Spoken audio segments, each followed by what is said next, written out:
Hello. So we are up to part 3 for Final Fantasy VI, and yeah, we basically just have to finish Sabin's scenario and then go to the Battle of Narshe, where the characters are all reunited. Let me just check. Sabin gets the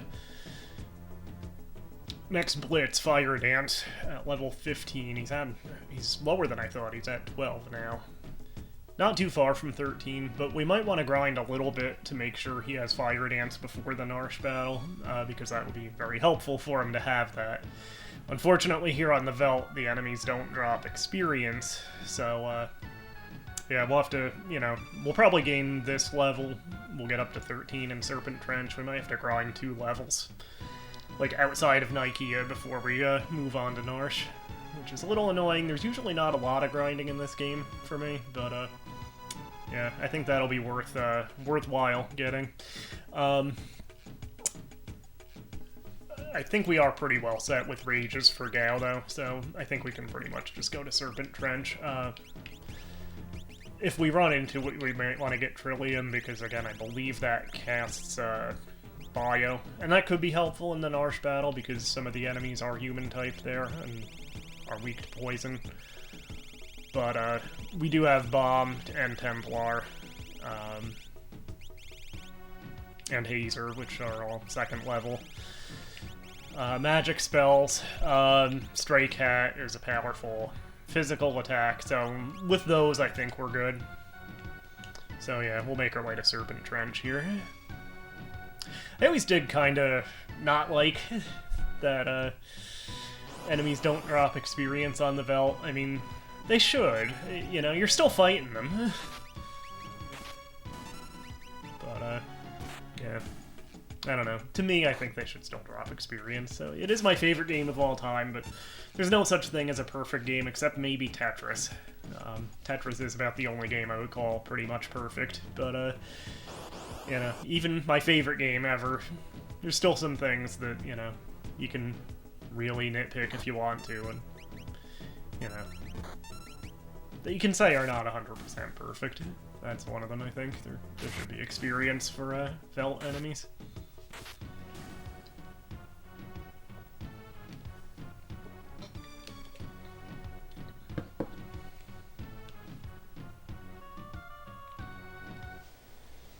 Alright.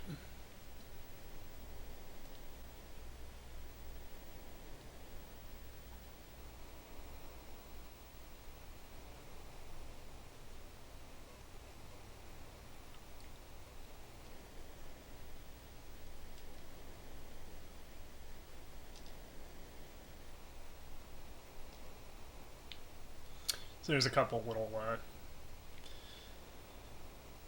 sort of scenes that play out if you go to certain parts of this cave. Unfortunately, most of them... Actually, you find a tonic here, you don't drop one, that's right. But there is another one where you drop some money.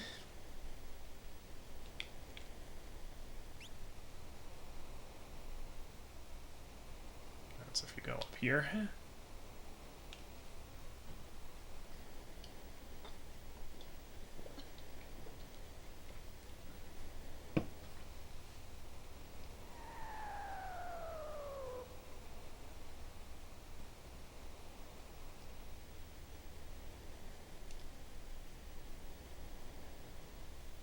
Should have said simmer down, sirs, again.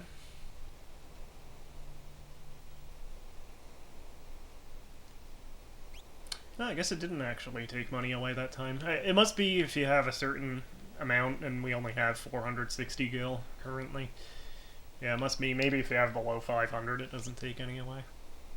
I don't know if I've seen that before. That was a different variation of that scene.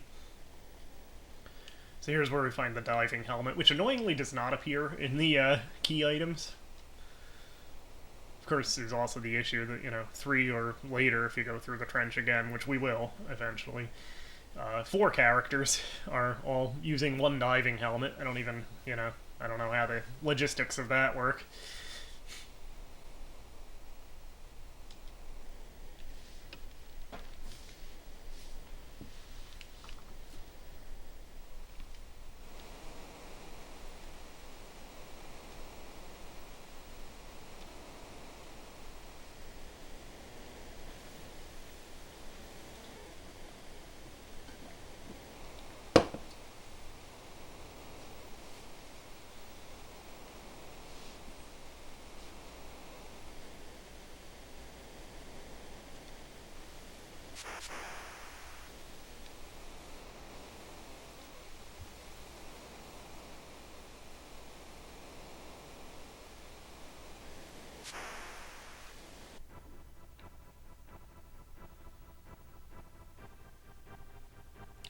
Gotta get those Mode 7 graphics in.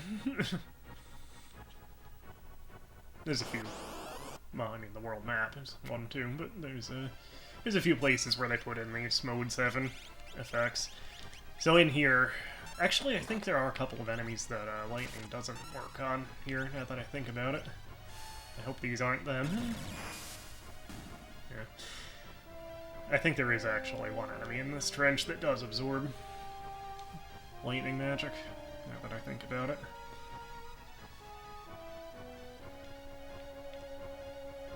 So I think there's a couple places where the path splits, and I think if you go right, it's longer, but there's items to pick up, including notably including a green beret, which we definitely want to get, especially since we didn't run into the Tal Stars on the Veldt. Oh. I think that's the guy that absorbs lightning, too. The one that used Gigavolt there.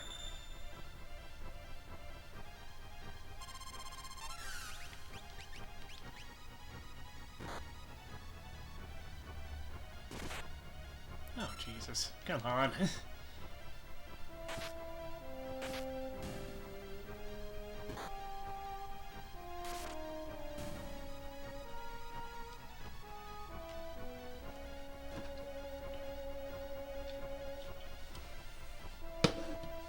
So, if you go right, each time it splits, you go into these little caves. If you go left, it's just a shorter route without the caves, and that's useful later when you go through it again, which is optional, but an option we'll take. So, yeah, we got an X potion there. I think the next cave is the one with the green beret.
There it is.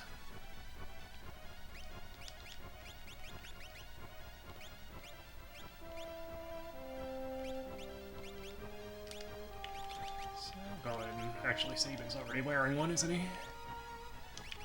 I'll give it to Cyan. He has higher defense already than Gau, but we do kind of want Cyan to be kind of a tank, so...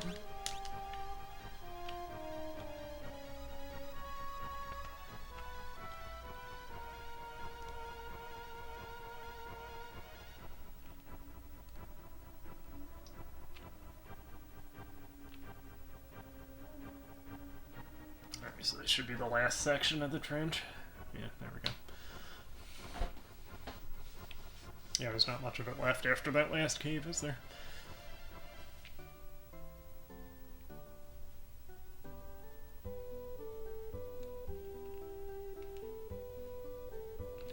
So you can take the ferry from here straight to Narshe, but we want to go into town first. And again, I think we do want to grind a little bit outside of town, which hopefully won't take too long for 2 or 3 levels, because we still didn't gain 1 yet. So yeah, we already have all that stuff. That's, again, another good... I mean, this would be the first, I believe, the first opportunity to buy the Mithril Pike if we hadn't taken the one Mog used in the first multi-party battle. This, I think, is the same item roster as the Bobliz shop. The Silk Robe, we might possibly want those for our Terra and Celeste. I'll go ahead and buy those. Bandanas. I'll grab an extra one. These we actually could have stolen much earlier at, what is it, Mount Colts. The brawlers on the inside caves will drop, we'll have those to steal, rather. But it's a pain to get them. A lot of times, if, you know, I'm doing a more grindy run overall, I would have Edgar just continually use Noise Blaster while Locke steals. But they have high evasion, so it takes a while for Locke to actually steal them, and they become outdated fairly quickly anyway, so we didn't bother doing that, but I got an extra one, just, you know, in case anybody can use it. And we do still have the ninja gear from Shadow, which I think I'm going to put on Locke. I'm saving that for now.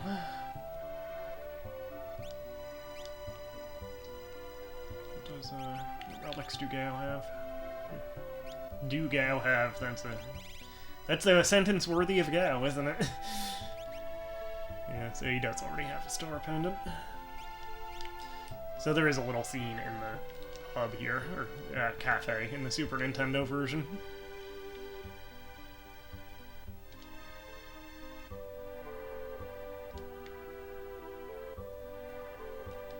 I'll give you a hint, he's standing in front of you right now.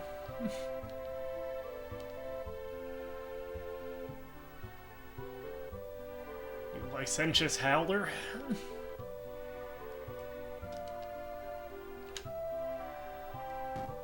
In other versions, she's a little bit more suggestive, even. I'll leave it at that.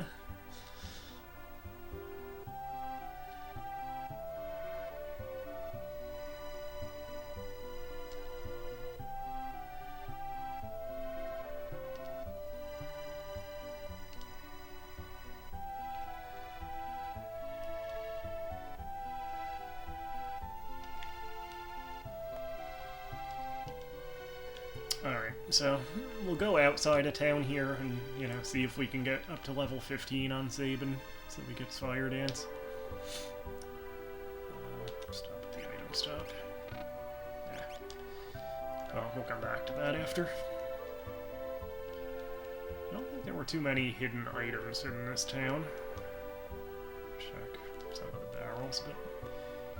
And for a long time I didn't know there was a chocobo stable here, but if you go, maybe it's on the other side, actually.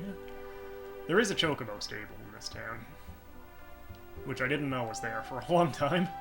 Like, it might have been until, you know, I just happened to be looking at the map of the town in one of the player's guides. I have two. I have the original Nintendo version of the player's guide. Yeah, there's the chocobo stable. But yeah, I have the Nintendo player's guide, which I've had, you know, since I've had the game, and it's in rough shape. But I still have it, and it's intact. It's just, you know, tattered. And more recently, I got one of the unofficial ones, which is fun to have. You know, the unfortunate thing is, I don't think these enemies are going to be dropping a whole lot of experience. So, this might be a bit of a grind. We'll see.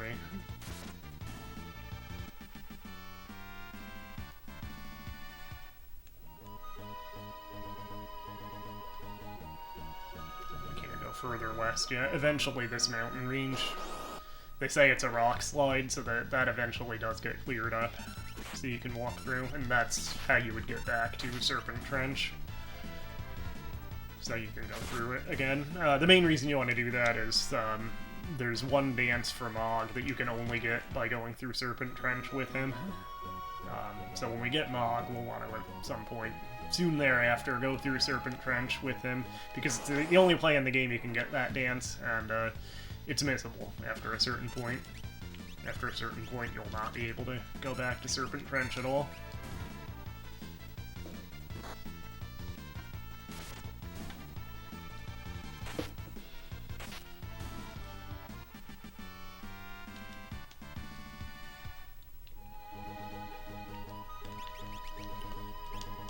I don't know how I got that far behind on levels with Sabin.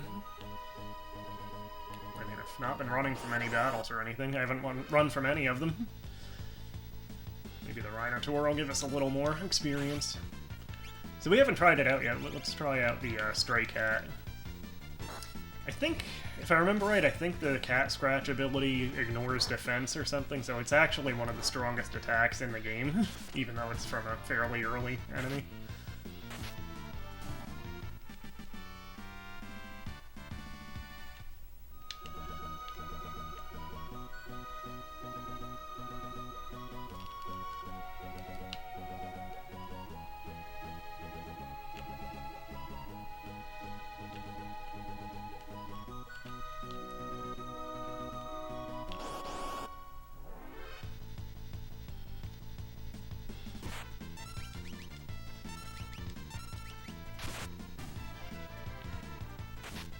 This, unfortunately, is really the only possible place to grind at this point.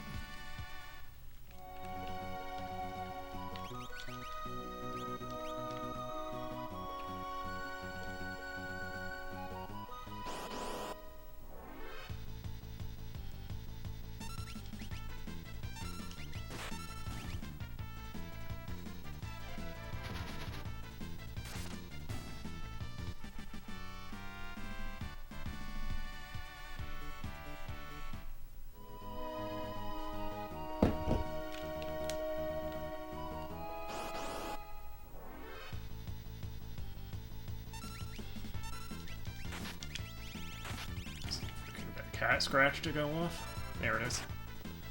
So yeah, even now it's one of the strongest single attacks we have.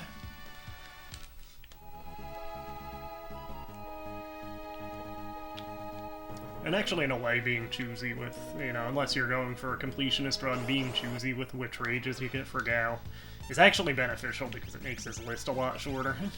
So you don't have to, you know, hunt through it.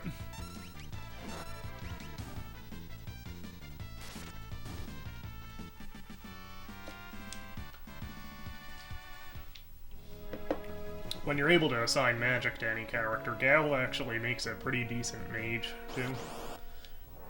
But if you really, like, you know, he's not necessarily a character for beginners, and I know, like, my first several times through the game, after a certain point I just stopped bothering to use him, and he would be one of the characters, because you have 14 total characters, and you need 12 to go through the final dungeon, so if you have all of the characters, including the 2 optional ones, 2 will be left behind when you go into the final dungeon, and for me it would always have been Gau as one of the 2 that got left behind. But, lately I've been using him a lot more. There's a few specific dungeons I like using Gau for, and, you know, in general, between his rages, once you really know how to utilize them, and, you know, which ones are the best ones to use for different situations, he becomes a very powerful character overall. So yeah, I've gotten more into using Gau. This is gonna take a while, isn't it?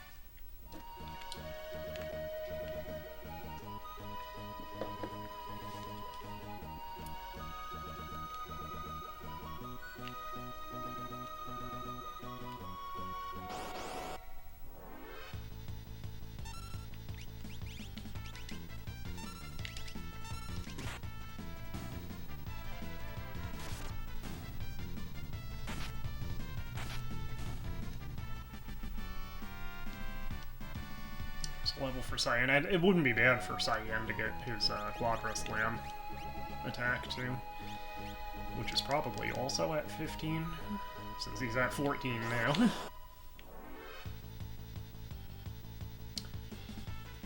So we'll see if we can grind this out. I don't know how Sabin got that far behind to, you know, not really even be close to 15 when we started this part.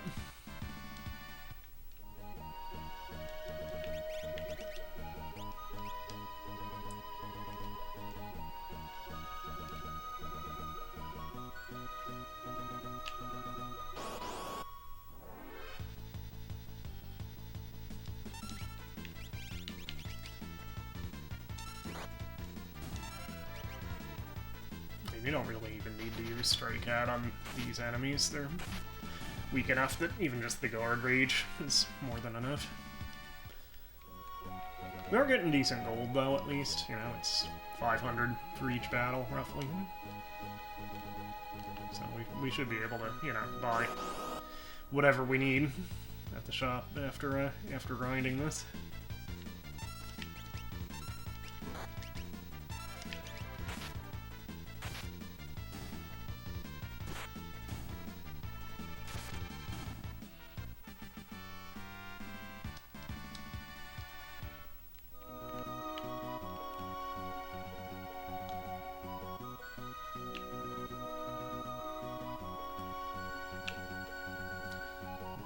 Kind of zoning out a little bit while we're doing this part. Just kind of looking at some of the posters I've recently added to my game room here. I'll have to do a game room tour video sometime. But yeah, I have fairly recently I put up, there's the cover of Phalanx for Super Nintendo, the hyperspeed shootout in space, and that for whatever reason they decided to put an old mountain man playing a banjo on the cover of. You know, just such a bizarre cover. I've always loved it. Above that, I have Lee Carvalho's putting challenge, now with scoring pencil from The Simpsons. It's a Sword Quest, Atari Sword Quest ad. Retro Game Master, aka Game Center CX, I put up a poster for that. And by posters, most of these are just ones I printed out myself. They're just, you know, printed on office paper and, you know, hung up that way. I do have the Sea of Stars poster over there. I've talked...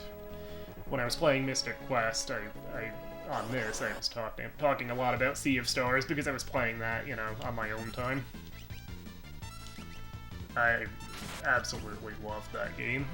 I don't think I've been as engrossed, and I said this already in one of the Mystic Quest parts, but I don't think I've been that engrossed in a Japanese-style RPG, and I say style because Sea of Stars is actually a French-Canadian production, but yeah, I don't think I've been as engrossed in a J-style RPG probably since Final Fantasy VII, the original Final Fantasy VII.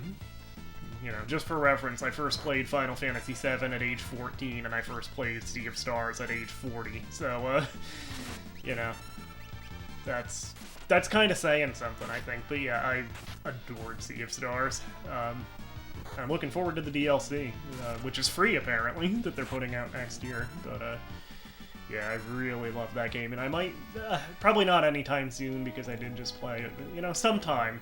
I might do that as a, you know, a series on here.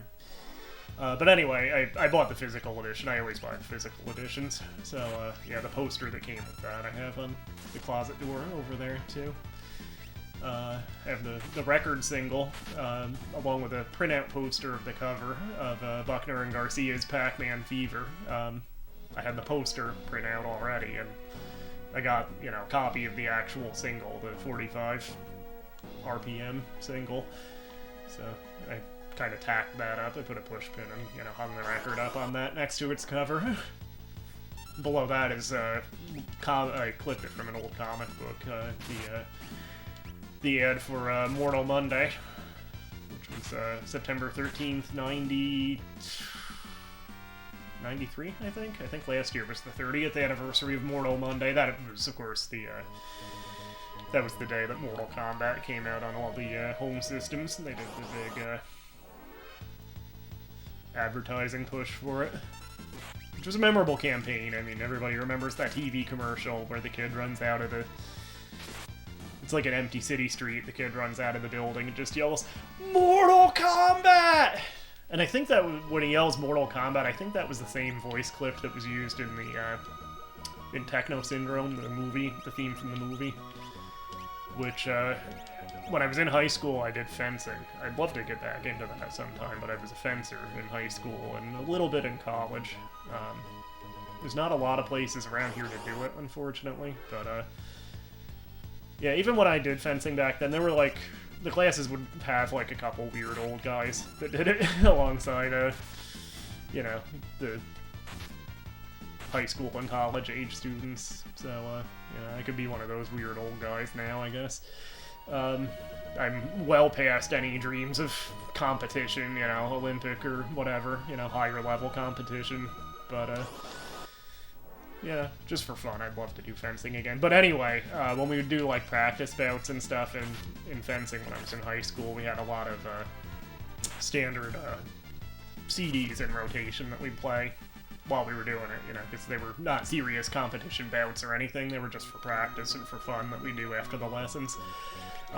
But the Mortal Kombat movie soundtrack was one of the ones that was in heavy rotation for that. And, yeah, doing a fencing bout with Techno Syndrome playing. Mortal Kombat! Yeah, it really got you pumped. Test your might.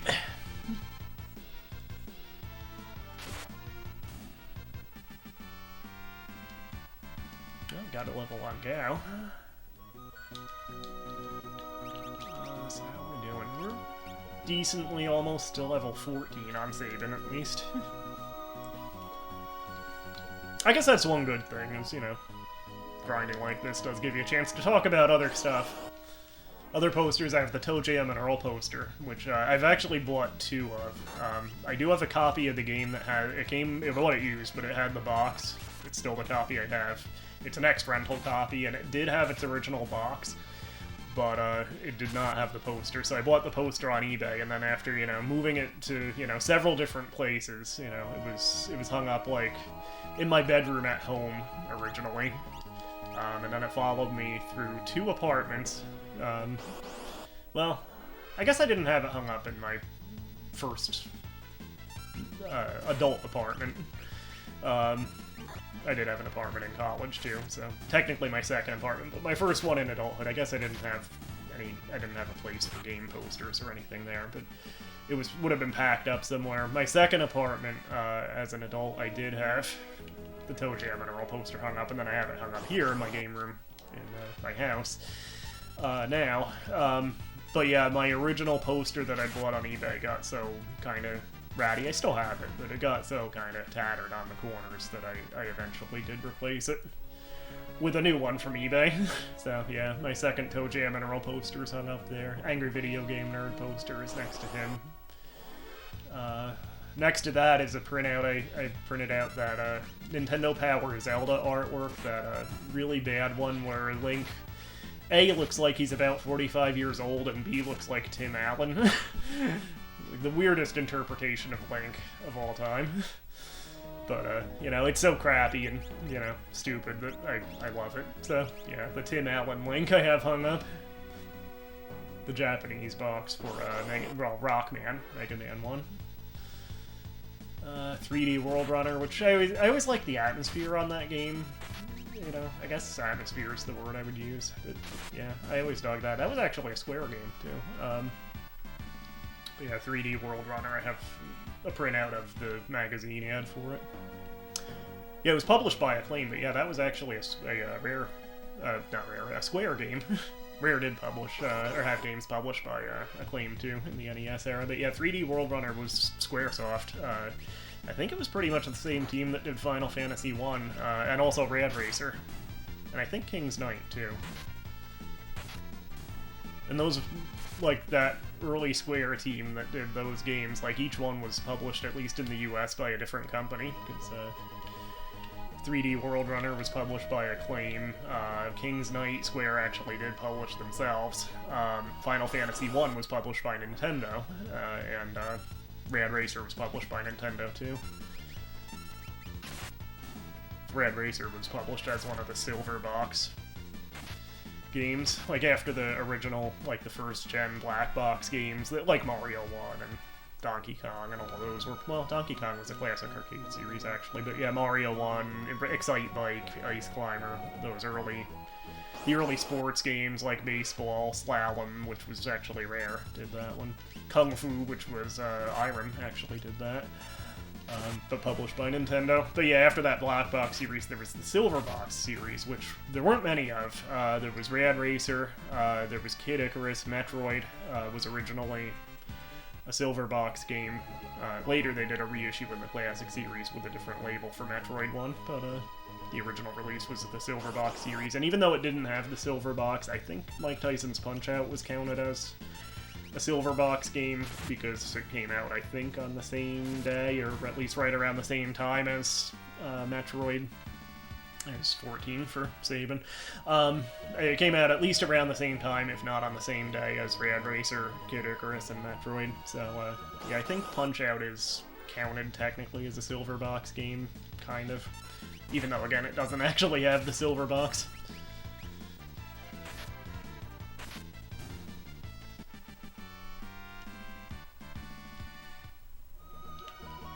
You don't really want to level up too much at this point, because when you get Espers, you can use Espers to give characters stat boosts when they level up. So you actually don't want to level up too terribly much before you're able to do that. But I think it would behoove us to have Fire Dance for the battle that's coming up, so... So yeah, we just need one more level on Sabin. Which might take a little while yet to get, unfortunately, but... we'll get there. It's about 16, 17 battles, I guess, because we're getting about 100 per battle, 100 experience per battle from these enemies. No, we only got 35 from those. The ones with the Rhinotaurs, you get more from at least. Come on, give us Rhinotaurs. We should probably hit the end at some point soon, too.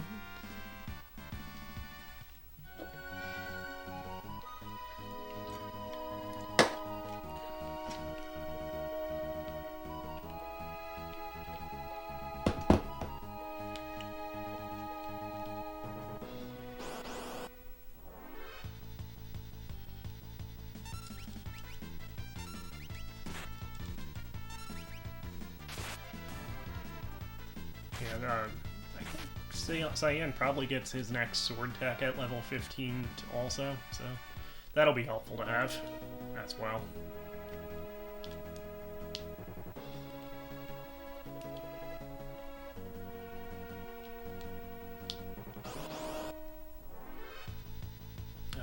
Come on, give us Rhinotaurs.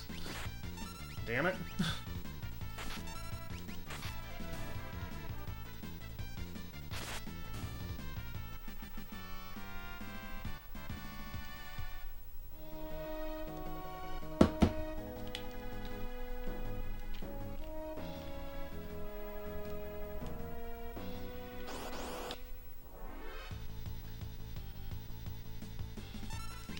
Should probably hit the inn after this fight, just to restore everybody. We should have plenty of gold, that's the good news. Next block, go.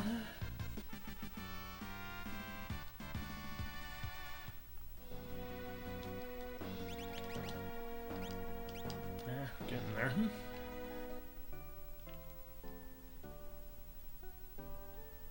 It's always nice when they put the inn right next to the entrance to a town in role-playing games.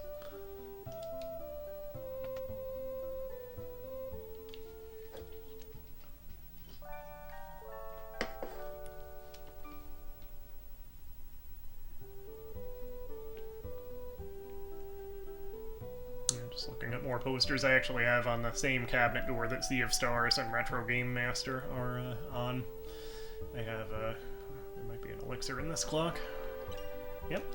But yeah, I also have actually the poster for Chrono Trigger, which for years as a kid, you know, as a teenager, I had the poster that came with the the SNES version in my bedroom, which unfortunately didn't survive. It just got too messed up after a while.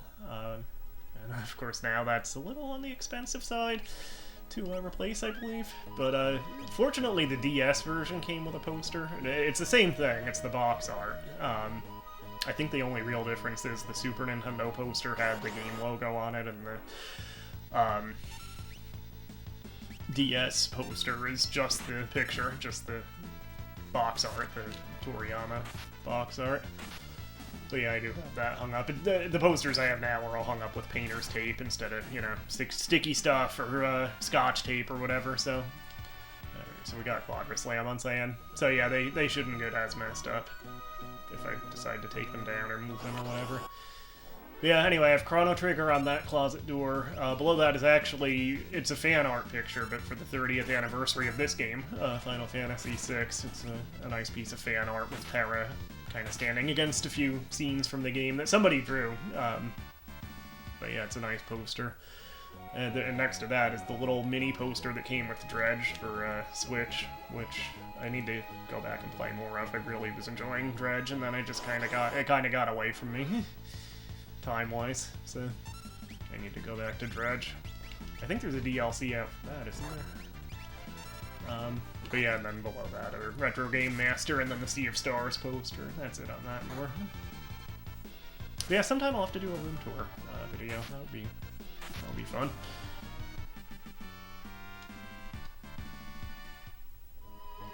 It's always changing, of course. Actually, you have up there, there's a shelf that has like a little Final Fantasy collection. It has the VV... there was something you could send in when Final Fantasy IX came out. There was something you could send in to Square's website, and I don't really remember what it was, or something you could sign up for, where they sent you a free, like, plush Vivi doll. So that's up there. The 2 VHS tapes of the Legend of the Crystals anime. The English dub, of course. Yeah, I had the 2 VHS tapes of Legend of the Crystals, which is the anime movie that was kind of like a sequel to Final Fantasy V. I think it was technically the first direct sequel any Final Fantasy game had, and it wasn't a game, it was a movie, of course, but it's okay. It's not a great movie, but, you know, it's decently entertaining, I thought. But the tapes look cool, because, you know, they have the slip covers with the artwork and everything. I have 2 music boxes. I have, they're only from a couple years ago. But, Square's website was selling music boxes. I think they had one for each Final Fantasy game through at least 10. It might have been through 13, but, I got the 2 for, I got Final Fantasy I's music box, which plays like a snippet of, the bridge theme, which is in pretty much every Final Fantasy game in some form. And then I have the music box for this game, which plays part of Searching for Friends, which is a piece of music we'll hear much later. What else is on that shelf? The Final Fantasy VII action figures, which I have, I think, all of except Red 13. I have the human characters, and there was like a box that had Cloud, Tifa, Aerith, and I actually said Aerith for once. I usually say Aerith, which I actually like better because Aerith was an anagram for Raise, so even though it wasn't her original name, I thought it was a little more poetic sounding. But yeah, there was like a box that had Cloud, Tifa, Aerith, and I think Barrett was in that box, so those are there. And then separately I bought Vincent and Sephiroth, and I think that's all of them except Red 13, because I don't think Yuffie or Sid ever got, or Kate Sith ever got figures like those. At least in that series. But, yeah, the only one that did come out, the only character from that did come out in that figure line that I don't have is Red 13, and as I recall, Red 13 wasn't like a posable figure like the others. I think he was just like a lump of plastic, so he was more like a statue. But yeah, those are up there. There's the Final Fantasy 3, so it's for this game, but the 3 /6 Super Power Club card, those like Terra trading cards Nintendo Power had in them. I have that for this game in a little sleeve. I don't think I'll actually get that graded, but the grading companies, at least like Degree, which is not one of the bigger grading companies, but I have some cards out to them right now. They had like a $50 for 5 starter promotion, so I did that with some cards I sent to get graded. That card I don't think I would get graded, but I might send that to them just to have put in a slab, because they will put cards in their own professional slabs, so I might do that with that card. And I have a little Setzer figure, which is actually a Gashapon figure from Japan. Now we're actually almost there. It's a nice thing about talking, I guess. You get through it quick. Or it goes quick. Anyway, but yeah, I have a little Setzer Gachapon figure, which I think most of the characters from this game had figures in that series, but some of them are more expensive than others. Like, he's about this tall, and the Setzer I bought was like 20 bucks, so, and he was one of the cheaper ones. Like, I'd love to have the Terra one, but she was like, I don't know, $50 or $60, I think, when you counted shipping in.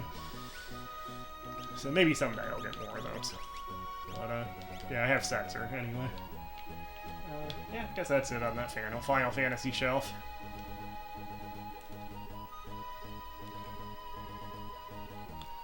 So we're almost there. If we can get 3 fights with the Rhinotaurs, I think that would do it. We're under 400 experience needed.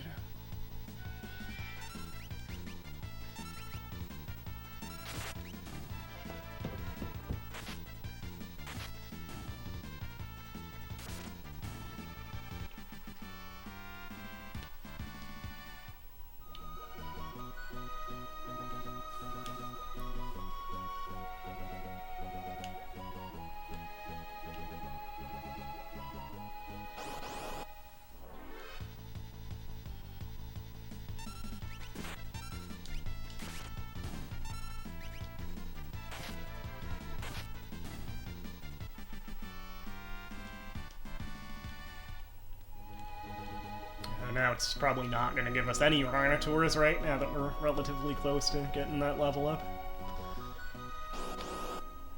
It's like the game knows and just wants us to take longer. It's always how it seems.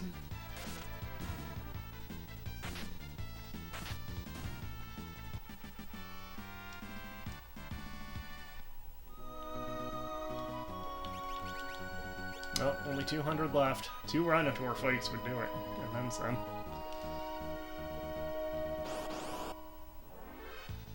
Ugh.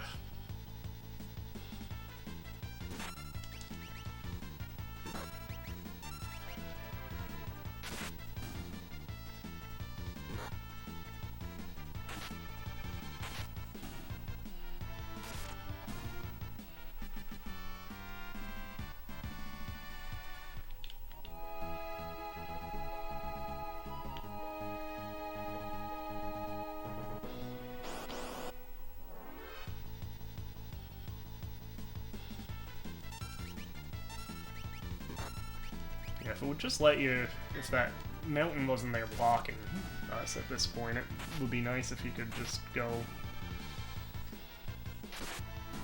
back to the Phantom Forest temporarily or something. I think those enemies gave a little bit more experience than these.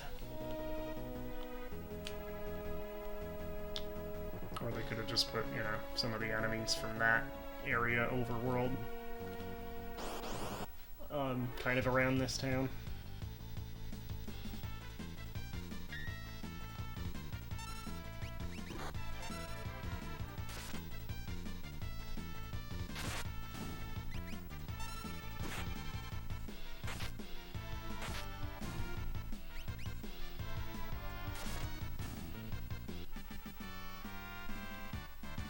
So we didn't get the Rhinotaurs, but I think we're probably 1 fight away. Yeah, only 37 left. So, let's stick next to the town here. So this should do it.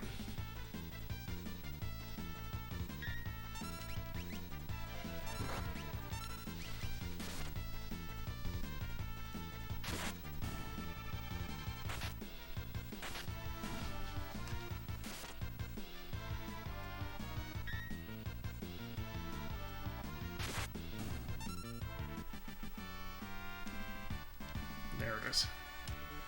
Alright, so we have Fire Dance, so we are good to go. Let's, I should have dropped, well, it doesn't matter, I guess, but I'll drop a save.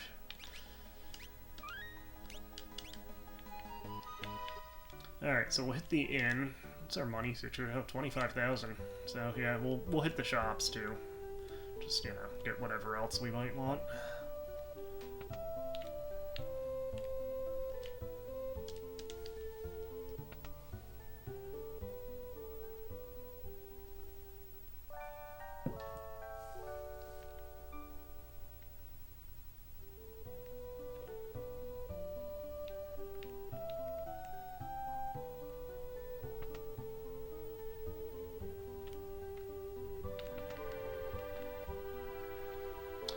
So I think we were good at the weapon shop. I don't think there's anything we need there, but just double check, yeah.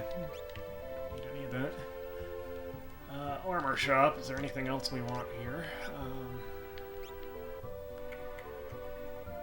Get on the heavy shields. One of those, I think. We have 2 of those in stock. Iron helmet, we might want... Yeah, we'll get 2 of those. Get an extra one just to have it.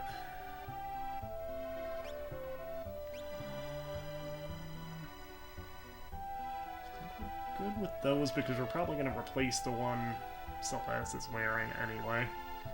And we also have one in stock, so yeah, I don't think we need any more iron armor right now. I will put the iron helmet on Gau.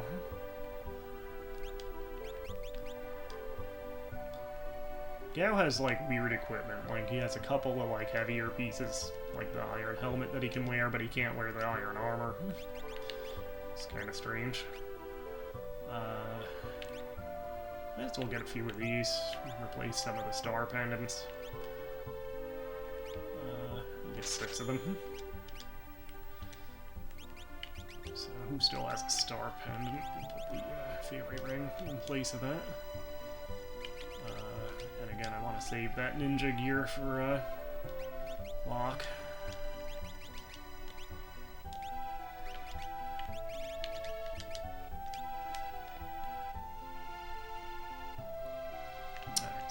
Item shop, just to round out stuff. Should probably get a few smoke bombs, just to have them. 10 of those. 10 echo screens. A couple extra green cherries. I think Celeste learns the imp spell on her own, which will be helpful. Some potions. Good. Yeah, that's about it, I guess. Alright, so I think we can get on the ship, and this will take us to Narshe, so we'll have some cutscenes, and then the second multi-party battle, which is a fun part of the game. I always enjoy that. Hop aboard.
We can kind of assume that the 3 scenarios were all kind of happening simultaneously, since everybody ends up...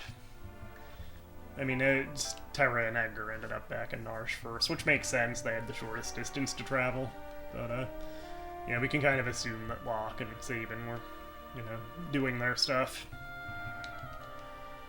pretty much simultaneously. It actually doesn't explain. I never really thought about it, but it doesn't explain since we know South Figaro is occupied. Sabin, Cyan, and Gau, how when they got on the ferry and got off in South Figaro, how they got through the Imperial line there. Did I just find a plot hole?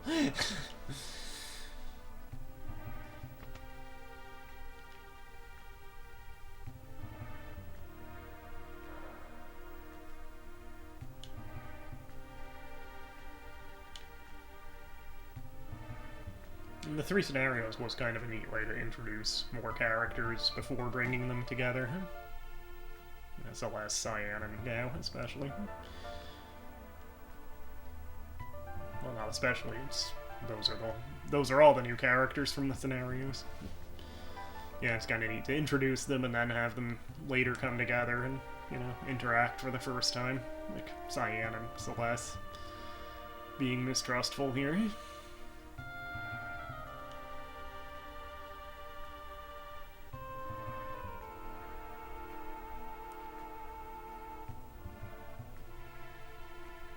That's kind of a profound line there, in a way.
Alright, so we get a chance to equip our characters and then fight the battle.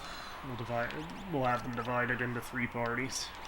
But, yeah, let's see what we can put on Terra here. So this will increase her magic by quite a bit, the Magus Hat and the Silk Robe together. Give her one of those fairy rings. That should be good. Let's check lock. Ooh, he doesn't refill the HP, I guess. I'll have to check Terra again, too. There actually are some things we want to steal, so we'll use the speed boost from the Guardian Knife here. Lock can get the ninja gear, the iron helmet. Give him a fairy ring, too, and actually, we should probably put that other earrings on Terra. Let's do that. Just top off. Alright, so she's full anyway. Yeah, wait for the earrings. Check Celeste. Also needs a refill on her hit points. I'm trying to give her the same loadout as Terra, although she has the ribbon.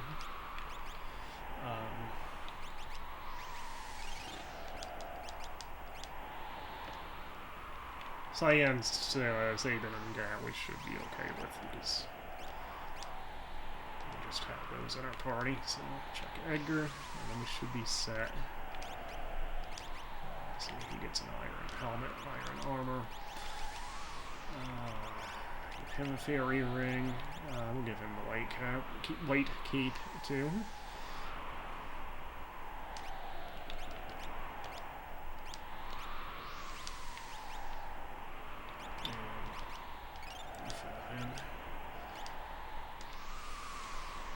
So yeah, we should be set. We'll drop a save here.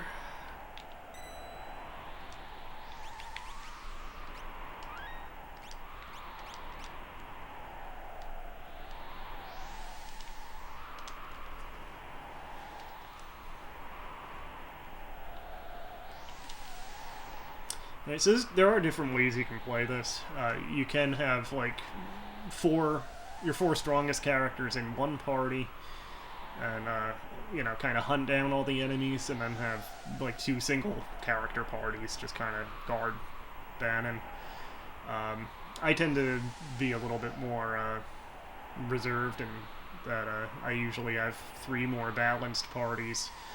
And I kind of lock off the exits to the maze. Same strategy I used in the Narshe caves with the Moogles, and let the enemies come to me.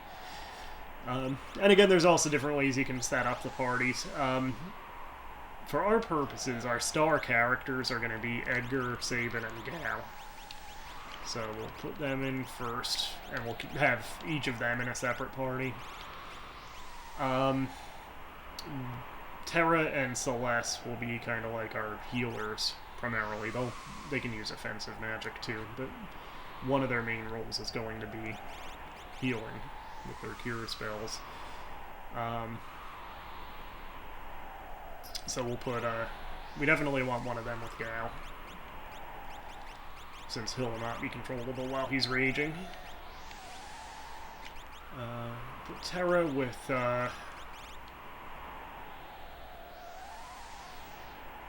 we'll put Terra with Sabin as a backup, and then we'll put Locke is kind of an odd man out in this. Actually, the way I'm setting it up, kind of him and Cyan both are kind of odd men out. Cyan, of course, is, you know, a decent power hitter at least. So I think we'll put him with Gau and Celeste just as a backup, and we can even we'll let Celeste lead the party. Again, Gav's going to be a real heavy hitter in that one, but Cyan can be a backup at least. So Locke is going to kind of default into a healer role. Actually, you know what? Let's put Cyan with Edgar and Locke, just as a backup there. Because I think Celeste and Gau, I think, will be okay together on their own. I should have switched some characters to the back row. We can still do that. I'm kind of second-guessing where to put Cyan this time. It's like he is actually kind of the odd man out if we're going to be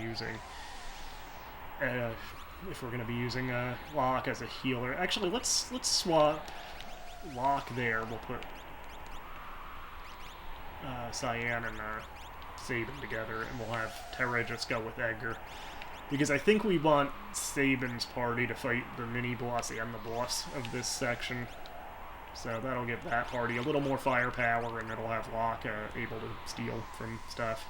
And if we need to have Cyan resort to healing with items, he's there too. So yeah, we'll go with this. This should be good.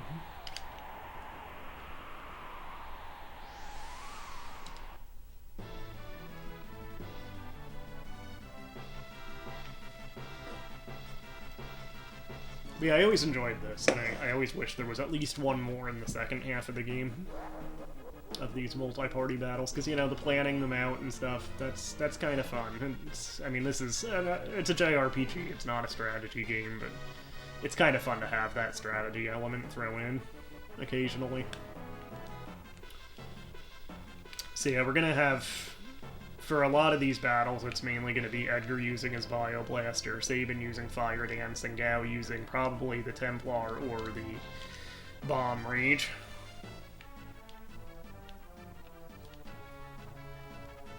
And again, I kind of am taking the conservative approach, having just the enemies come to us, basically. The characters are set up to block the exits to the maze. So Sabin's first up, so we can try out Fire Dance. And we might as well try to steal some stuff while we're at it. See if I remember the combo for Fire Dance. There it is. also known as Rising Phoenix in other versions of the game. I think I like the name Fire Dance better. You know, it's a little more specific to what it is. Level up for Locke.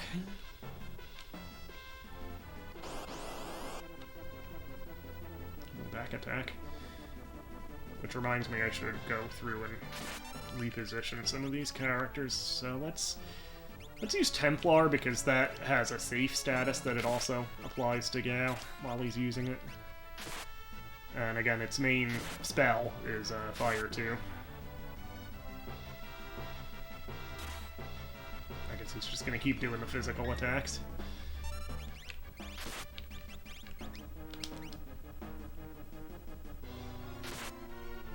That is the downside to Gau. It's that, you know, you can't control him when he's raging.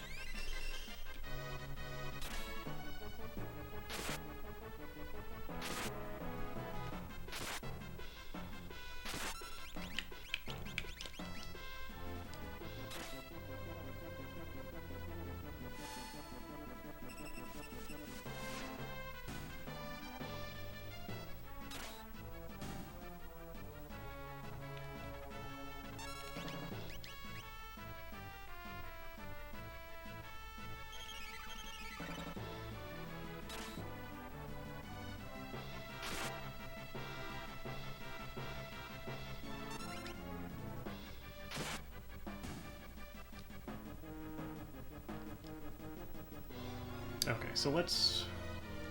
real quick between battles here. Edgar and Terra can both go in the back row. Since, again, Edgar's going to be using his Bio Blaster primarily. He should be able to one-shot this whole group with the Bio Blaster. We'll put Celeste and Gau in the back row, too. And probably nobody in the third party, actually. Maybe Locke.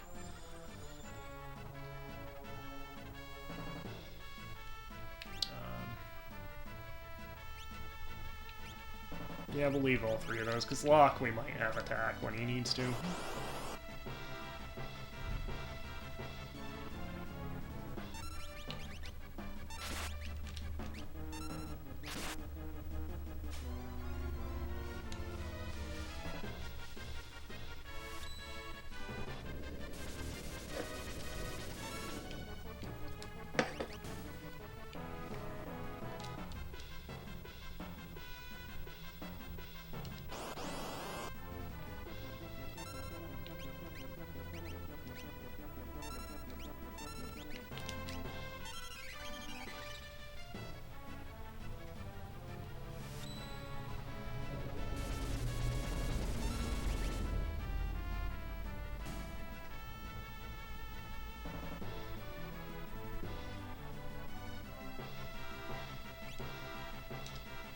See how everybody's doing. Yeah, we'll put these two in the back row too.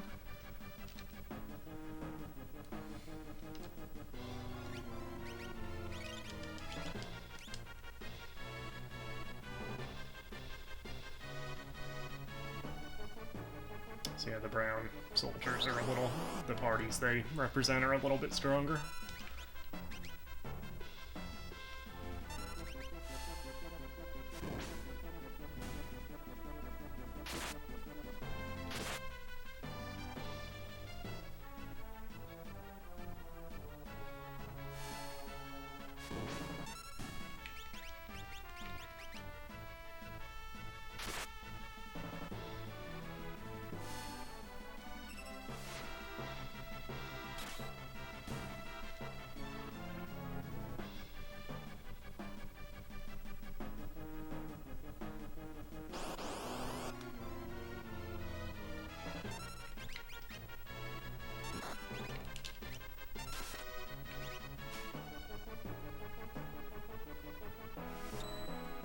Ooh, screwed that up.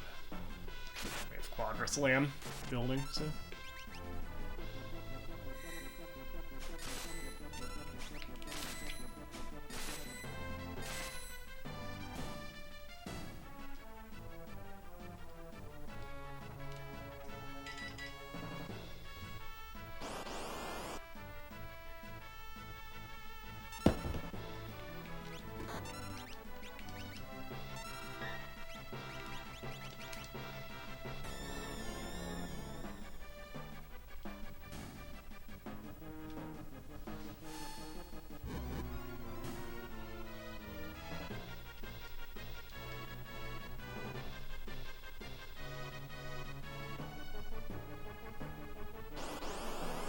Sabin's party's kind of getting the lion's share of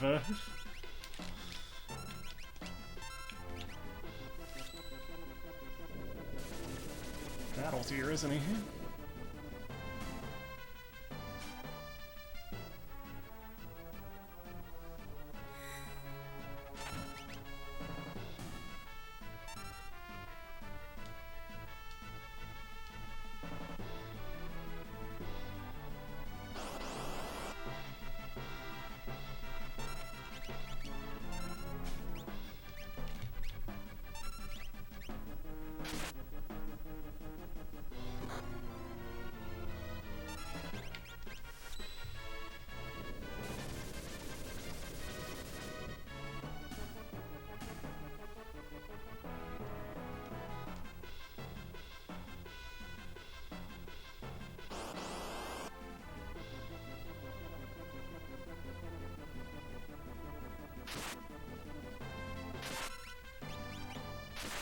I don't know why these two keep getting back attacked.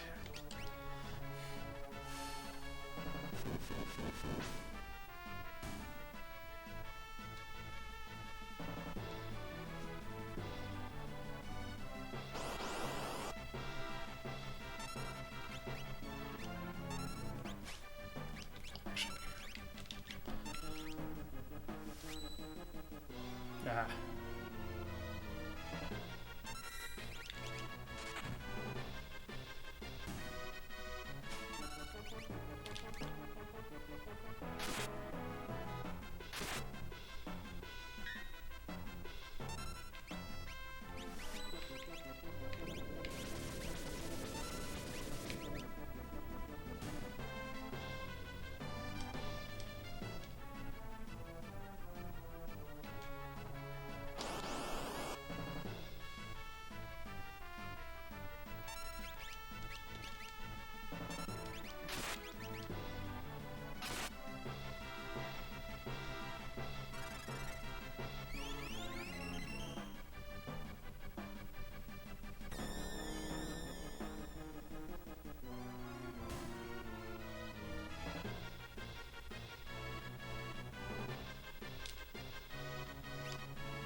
Again, these two get back attacked again. I don't know why that happens so many times.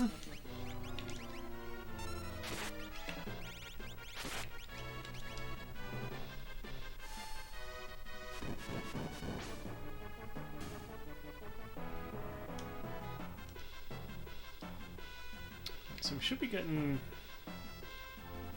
close to the end here. Still that one. Alright. Gotta move to lower choke points here.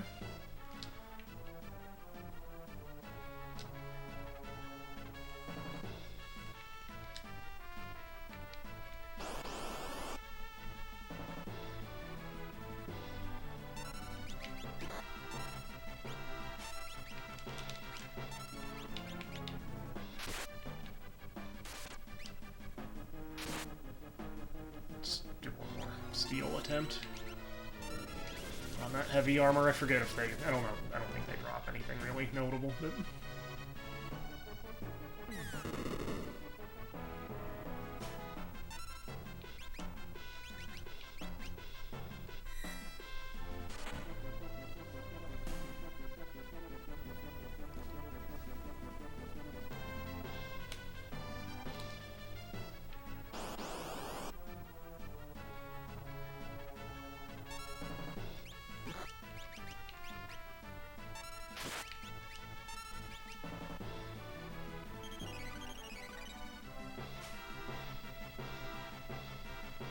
Phoenix down, that's nothing to sneeze at.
So this now might be all of them. Double check. Yeah, so we just have the two bosses, and I think we want Sabin's party to do both of them because you can steal items from both. You can actually talk to your characters, and depending on who's in front of each party, they say different things. We'll go through all of them now, but... Alright, so Sabin's party. We'll just heal up real quick.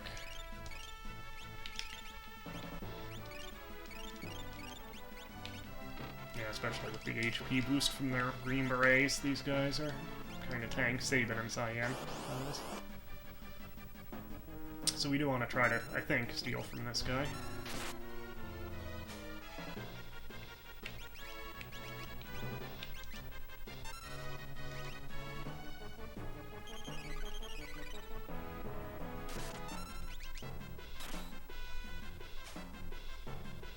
Mithril vest, that's good to have. Alright, so now we can start.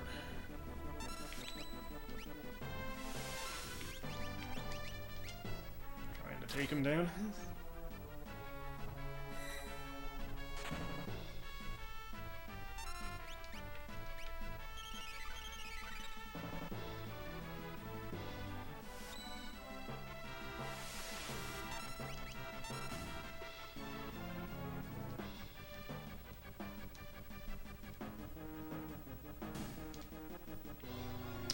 So, heal up again.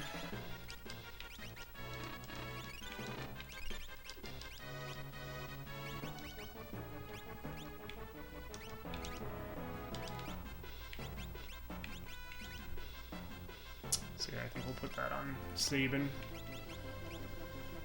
since Cyan already has heavy armor, so...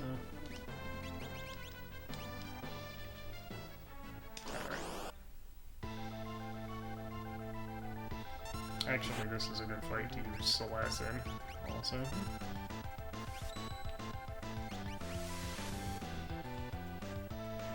because Runic can absorb his spells.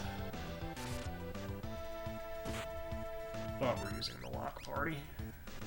And I think you can steal something decent from him, too. I'll give it a few tries.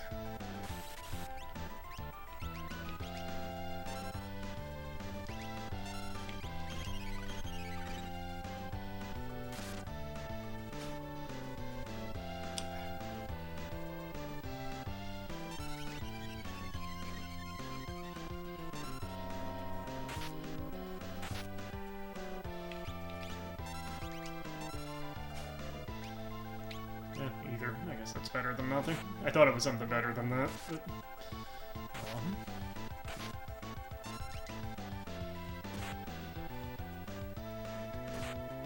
Oh.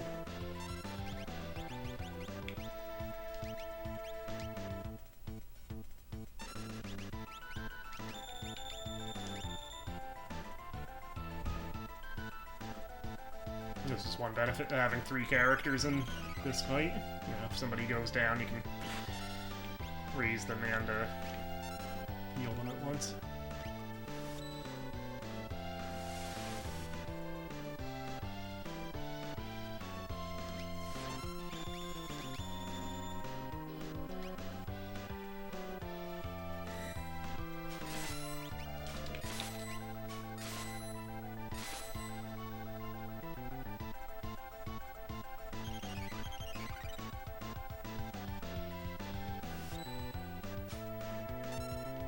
Yeah, even I forgot even. I thought you could suplex Kafka, actually. But yeah, most bosses are flagged as too heavy to suplex. For some reason, the Phantom Train was not flagged that way, so you can suplex a train, but not, you know, this guy.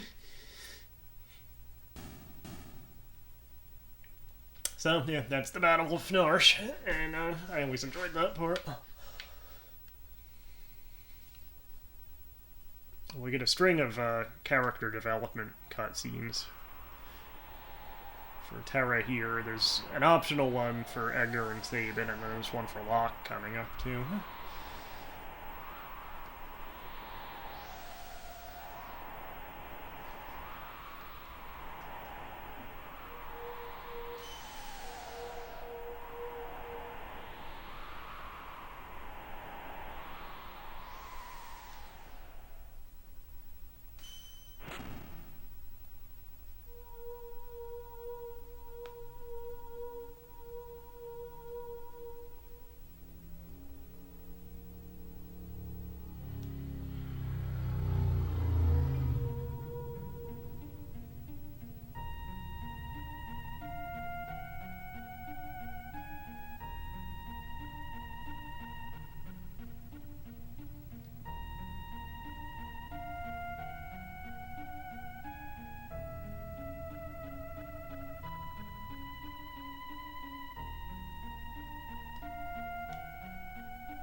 so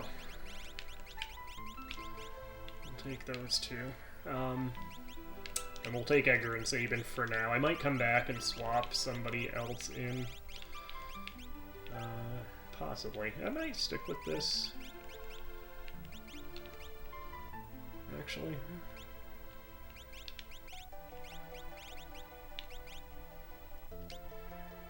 Yeah, sometimes I take Cyan at this point, but he is at a higher level than anybody else at the moment, so I might just stick with this party for the time being, and we'll be without Terra for a while.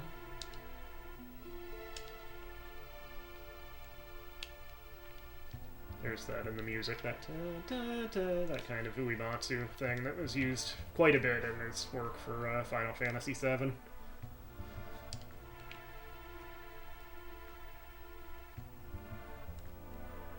But yeah, so those early Square games on the NES I was mentioning earlier, Final Fantasy I obviously, but also 3D World Runner, Rad Racer, and King's Knight. I think Uematsu did the music for all of those.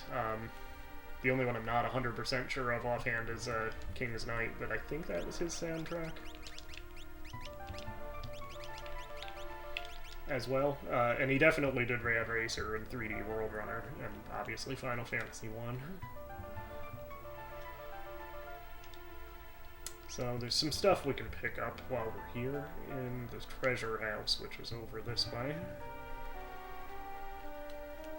There is also a locked chest that we won't be able to access yet, but we do eventually have a chance to get what was in it.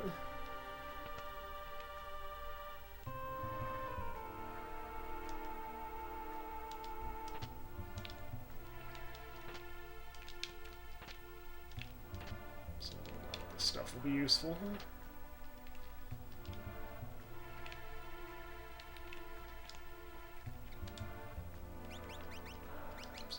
The Thief Knife we definitely want to use on Locke, even though it does have a, it's actually one less speed than he currently has, but, let me just go to the description, because I think it tells exactly what it does.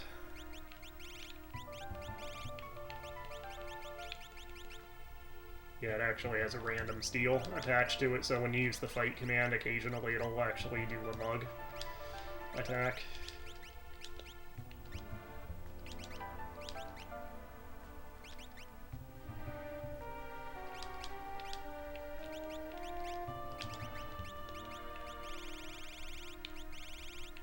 And we could double up Celeste's earrings right now, but I don't know, it might be better to stick with the ribbon for the moment on her. We do have the extra hyper wrist, we might put that on Sabin. Yeah.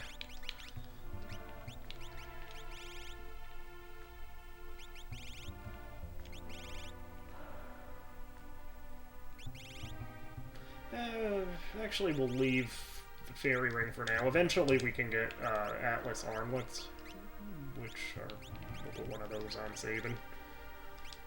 We could actually put that hyper wrist on Edgar, I think.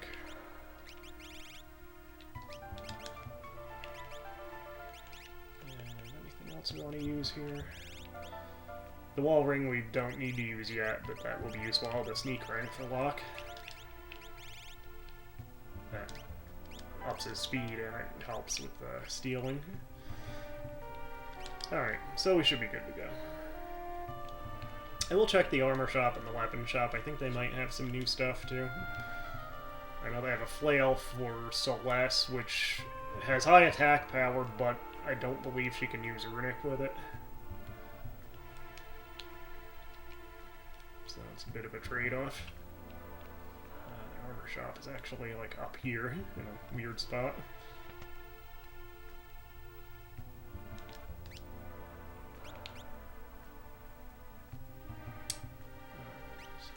Get a couple of these at least.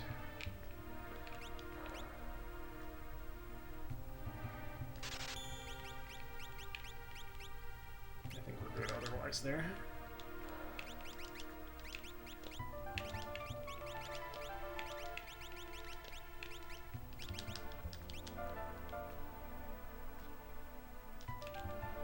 No elixir in that block.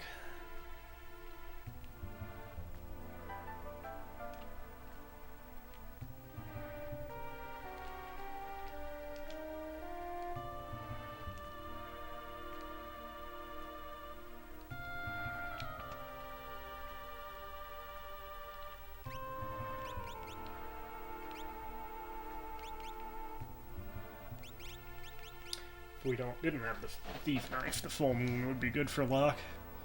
Because with that, you can put Locke in the back row. That's a long-range weapon. And the flail.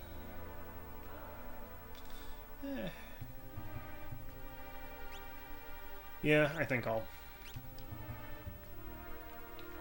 keep the... Might actually even get Celeste Runeblade for a while.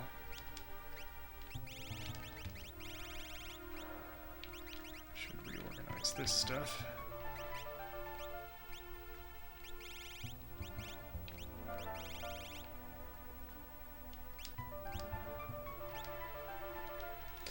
Let's get the flail. May or may not use it. The flail actually does the same damage from the back row too. That's a point in its favor. She won't be able to use Runic, but we can stick her in the back row. And again, the full moon, if we did get that for Locke, we could put him in the back row too. But I feel like the thief knife is a better option for him at the moment. Here, I'll get an extra mithril glove in case we want to use it. Actually, the barrier rings, we'll get some of those, because they actually, in addition to casting Shell, when a character's low on health, they have the added benefit of a magic boost, too. So, I'm thinking I might actually put that in place of her earring just for now.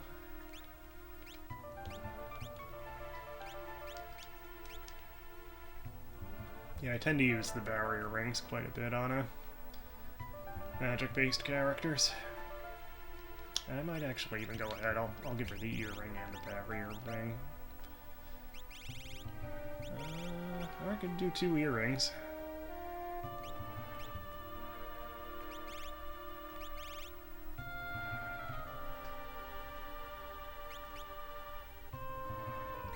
Why not?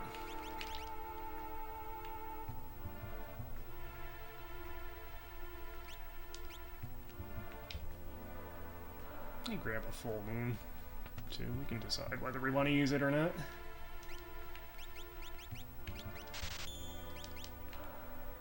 At some point soon, we should probably sell some stuff off, too. Some back stock. Yeah, that does lower his speed a bit. Yeah, I don't think that's really worthwhile. Why don't we sell some stuff off while we're here? So we don't need the cotton robe. The leather armor can go. Bandanas can probably go. Leather hat can go. Plumed hats can go. I might hang on to the... Well, if we do decide to get a Genji glove for Cyan, we'll probably have better swords by that point anyway, so we can sell his starter sword. We can sell these. Keep those for throwing, I think.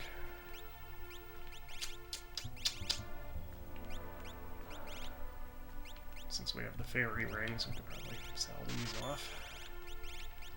And yeah, we won't use that. Definitely want to keep the ribbon. Alright, that should be good.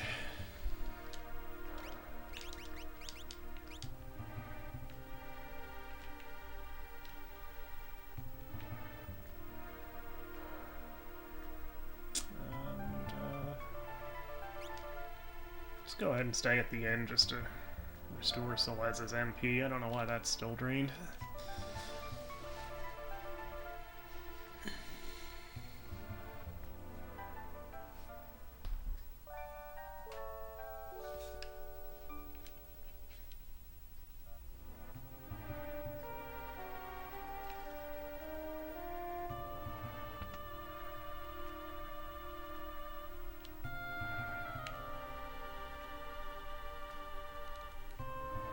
Oh, I shouldn't have...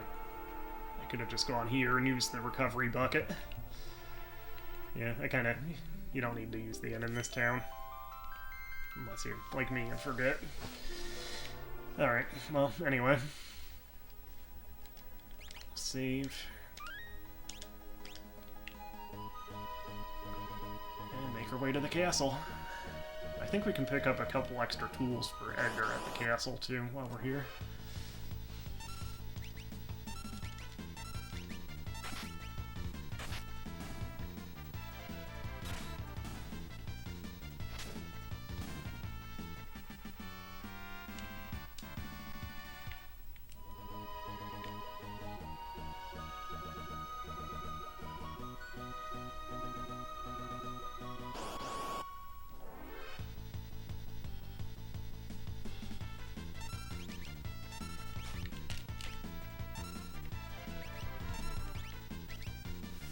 Yeah, I think we can get the flash and the drill. The drill was arguably his best tool. You can argue for the chainsaw, which does do similar damage and has a random death effect, but a lot of enemies are actually immune to the death effect, or are even regenerated by it. So yeah, if you have both Edgar and Sabin, when you come to the castle at this point, you get this extra cutscene.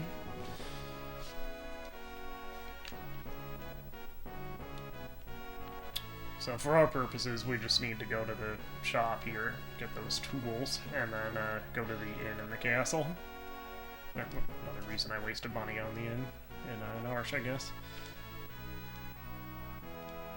Okay, so I think if you have Edgar in, I think you have to have Edgar in the front spot to actually get the discount. So let's see. Yeah, there, drop them by half. So. Flash and the drill. I'm gonna check out the stock in the other shop too. I doubt it's anything essential,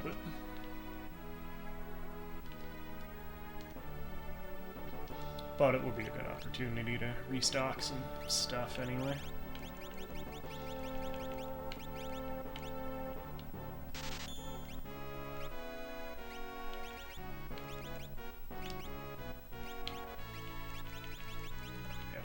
Some of these.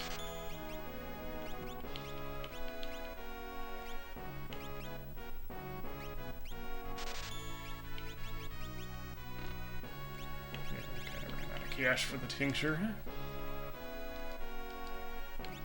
Oh well. Alright, so we'll go over to the inn room. Which, if I remember right, is down to the left.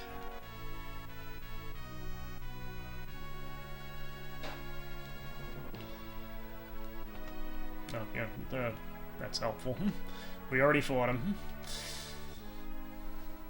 Alright, so here's where we get the rest of the cutscene for Sabin and Edgar.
Alright, so that bit of backstory out of the way. We can go to the engine room here.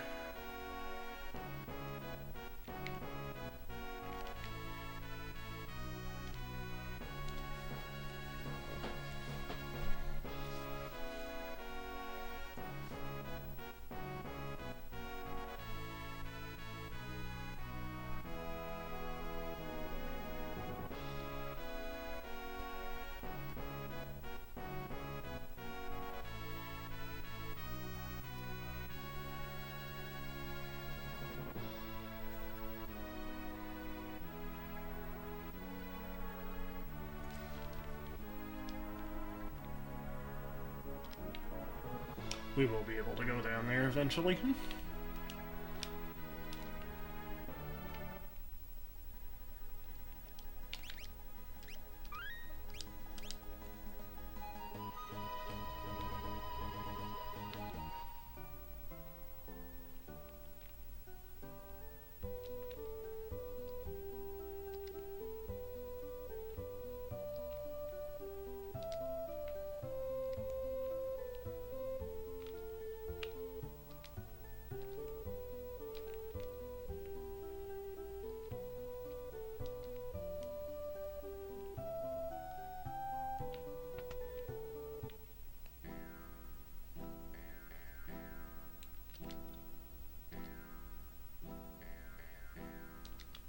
So if you come here with less than 4 characters, which you can do, you can leave more than just 2 behind in Narshe. If you come here with just, 3 characters or, less, you actually can hire Shadow. I think it's like 1,000 gil or 2,000 gil, something like that. The problem is he still has a random chance of leaving at any point, like he did during Sabin's scenario. Plus, I kind of forget exactly where it is, but there is a certain point where he leaves permanently anyway, and then, he leaves you down a character until you go back to Narshe to bring, somebody else with you. So, I never bother to hire him here. I mean, later in the game, you get him a couple more times temporarily, and eventually you permanently are able to have him in your party, but...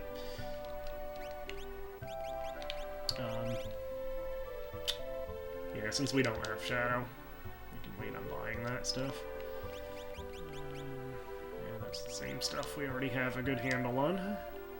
There is a green beret hidden in town here, which would be good to grab since we didn't get any extra Telstars on the Veld when we were getting rages for Gau. But first we'll do the lock cutscene here.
So, yeah.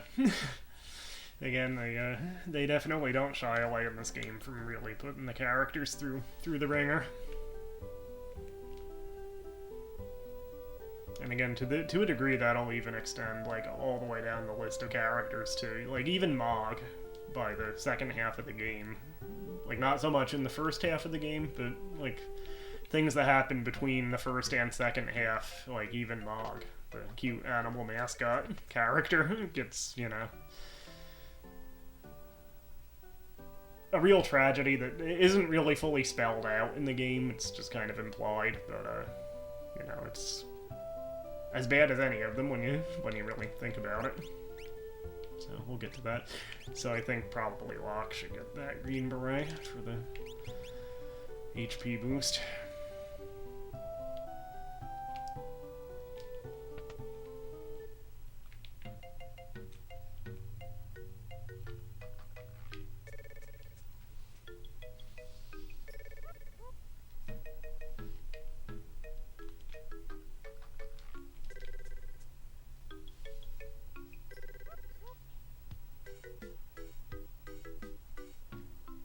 Oh, I bet this guy's been using some herbs, all right.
So, probably don't need to bother using the inn yet.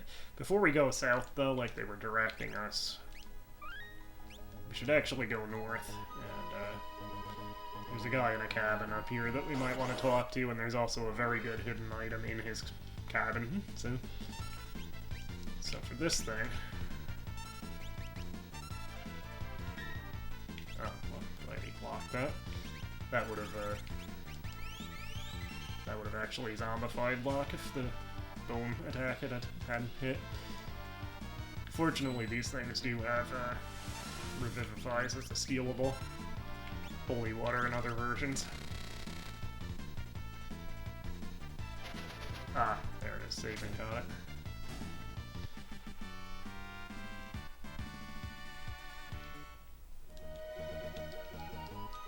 Alright, so we need to de-zombify Sabin.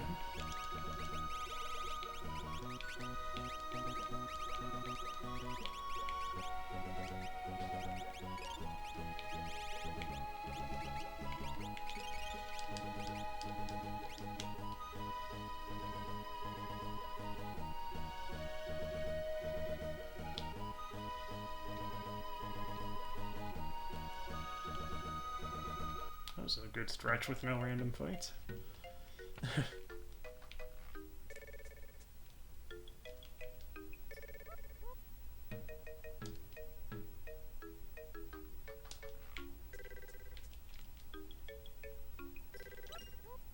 Alright, so that's a very good item, the hero ring.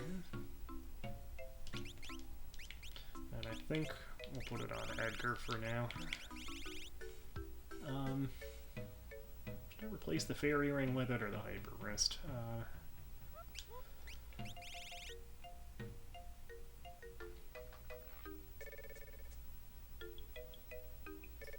Let's keep the hyper wrist on him.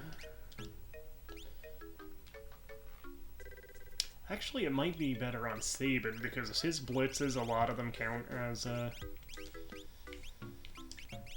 magic attacks.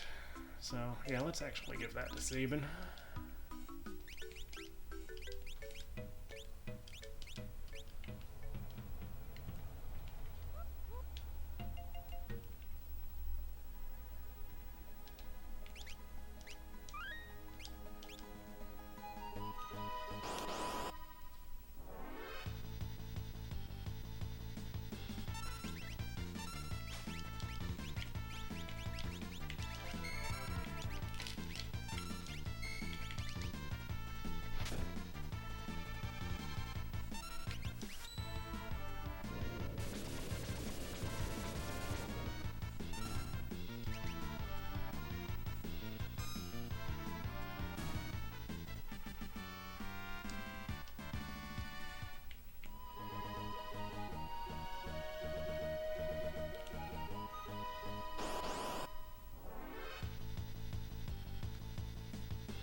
the basic desert enemies. Huh.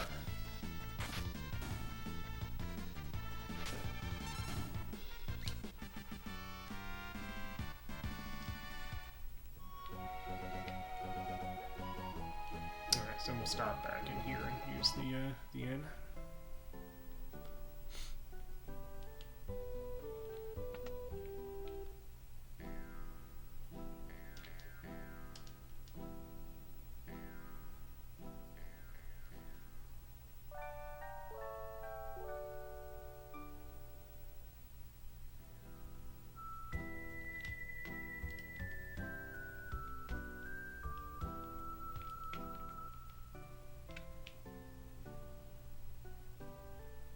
Come on, out of the way.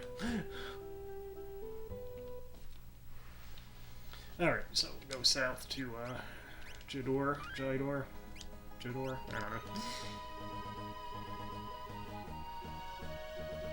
Which is a bit of a hike.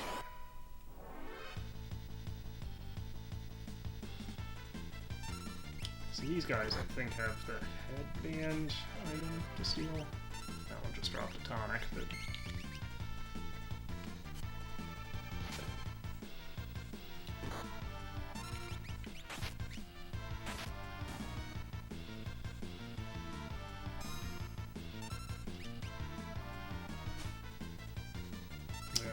I think that's a good item, if I remember right. I think it's the twist headband in other versions.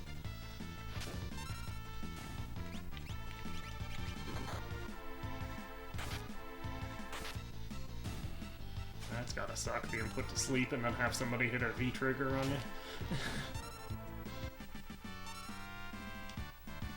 I assume that's what the knee kick is, or maybe a shining wizard. Something like that.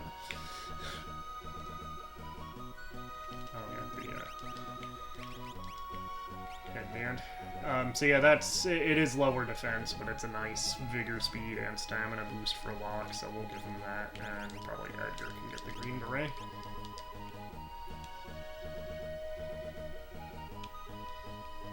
He's already wearing a headband on his sprite anyway, so it makes sense.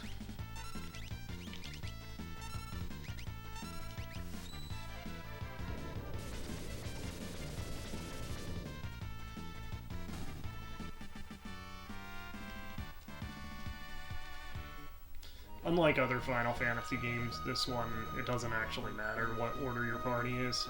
Like, Final Fantasy 1 even, like, the number one spot in the party would take the most attacks, then second spot, and then, like, the last two spots were kind of tied for least amount of attacks they would receive. But, yeah, party order in this game does not matter.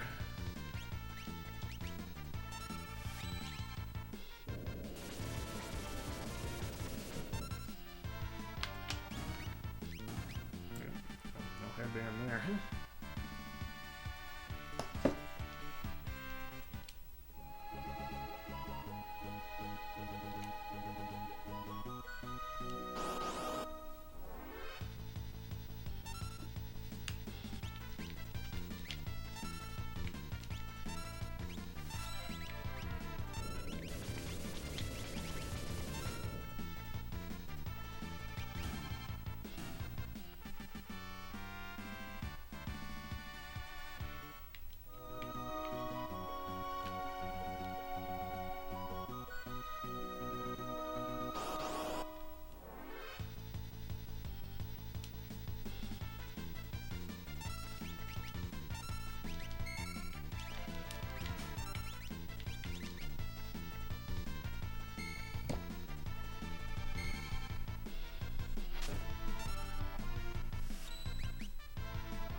I board the combo for the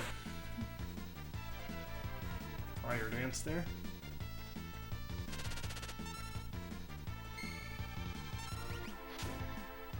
Yes, I'm aware that Edgar's on low HP.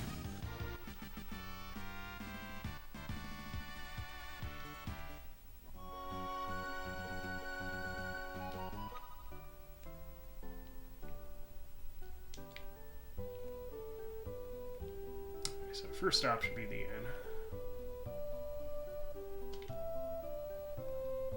This is a bit of an elitist town.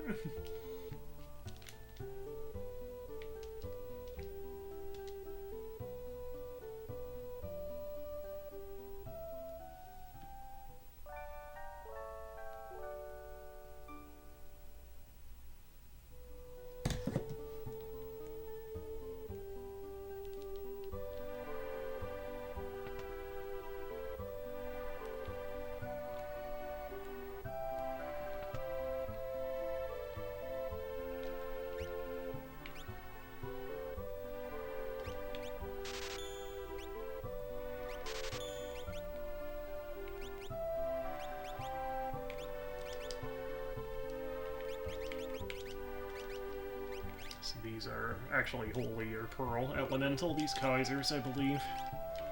So we might want to hang on to the, certainly when we get the Fire Knuckle, but we may want to hold on to the Mithril Knuckles just in case we run into anything that absorbs Holy. I don't think there's anything in this part of the game that does that, but we can actually get headbands from this guy too. Buy 2 of them, I guess, and we'll actually, we do want the white dress for, yeah, we want to see if we can raise some funds here. There's some stuff we want. Go ahead and sell those.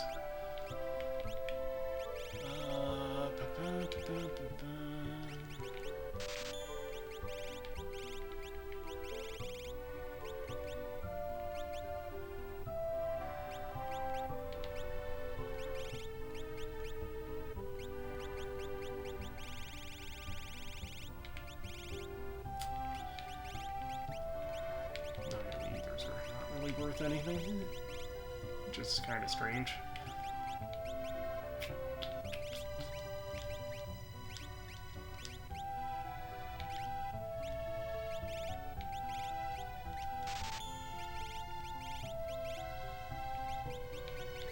Since we're not using Shadow at the moment, we'll sell some of these shurikens. We can buy more when we have Shadow again.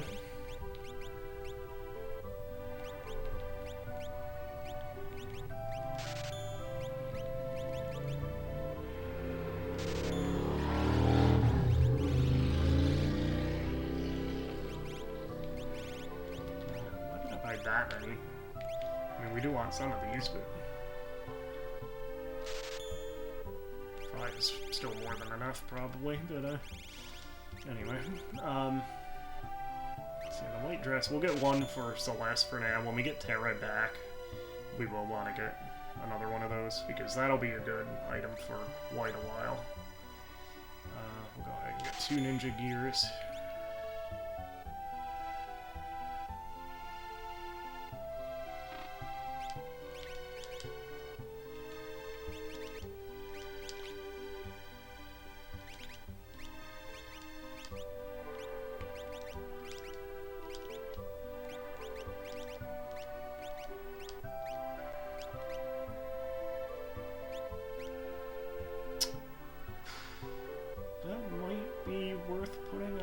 Sabin, actually.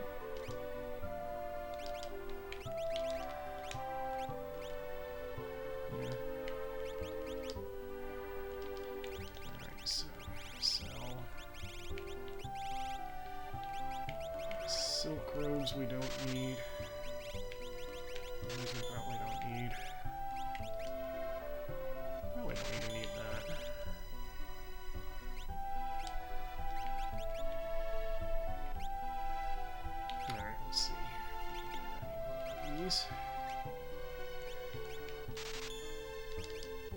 Like you, I think the only person in our actual current lineup that would use it is Edgar, so that.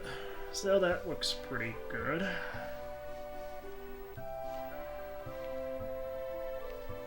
Yeah, we'll go with that.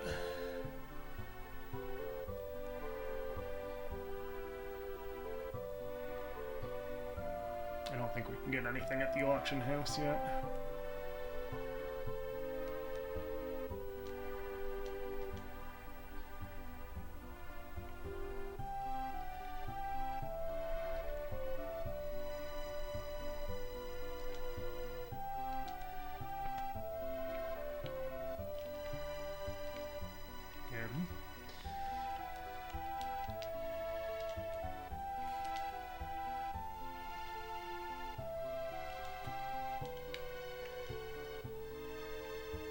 What's a Philistine? Well, it's like a really dirty person. I think I referenced that in something at some point, but that was from my all-time favorite movie, which is Dead Man, the Jim Jarmusch movie. But there's one scene that has cameos, basically cameos. It's one scene they're in, but there's 3 fur trappers played by Billy Bob Thornton, Jared Harris, and Iggy Pop wearing a dress. And yeah, they're gonna eat the beans that Iggy Pop's character made. Jared Harris says, "These beans is shit." Billy Bob says, "I don't give a pig's ass what anybody says, Sally. I still say you make a hell of a pot of beans." "Well, thank you, Big George. I made these beans with possum and spices, too. I tried really hard," says Iggy Pop. But then, before they start eating, Billy Bob Thornton's character wants Iggy Pop's character to read something from the good book. Like to say grace, basically. So he just picks like a random violent passage from the Bible that has nothing to do with anything about the Philistines being smited by God. And Billy Bob says, "Well, what's a Philistine?" "Well, it's like a really dirty person," Iggy Pop says. So anytime I see a reference to Philistines, it's always what I think of now.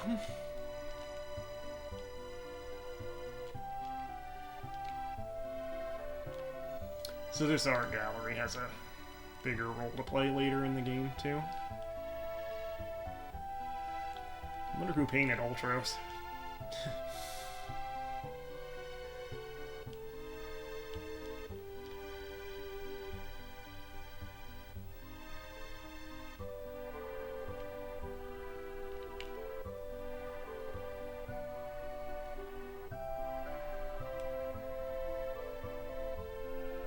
So after this part, come back to the stores here and buy some more stuff too. We could get a chocobo to ride up to Zozo, but you know, then you miss out on experience.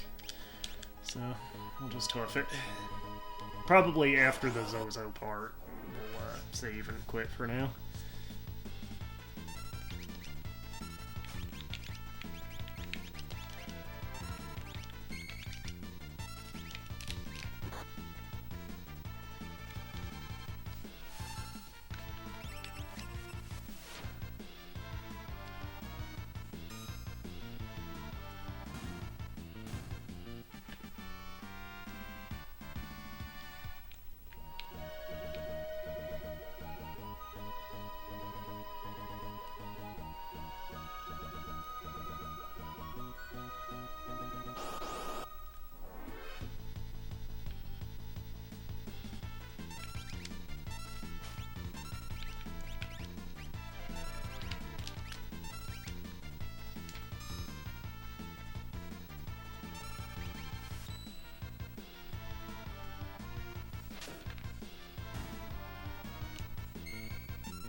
So first thing we'll do is go get the chainsaw, which you can run all over town getting clues for, but I already know the solution to the puzzle for it. So for this guy, we want to try to get an Atlas armlet from him before we kill him. So we'll have Edgar use the noise blaster to confuse him.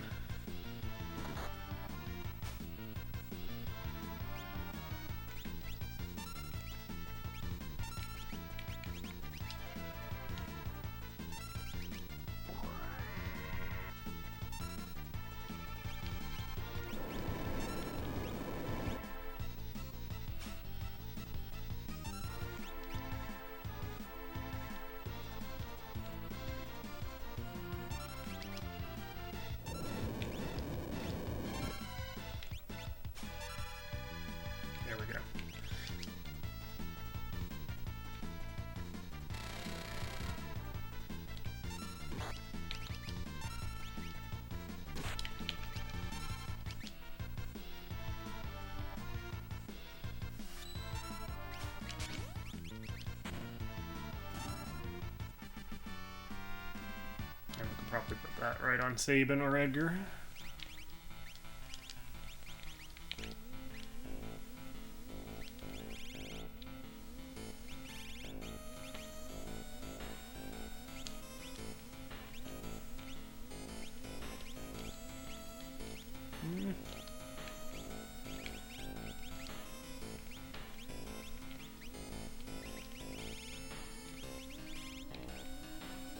Yeah. Keep the hero ring on Sabin, actually.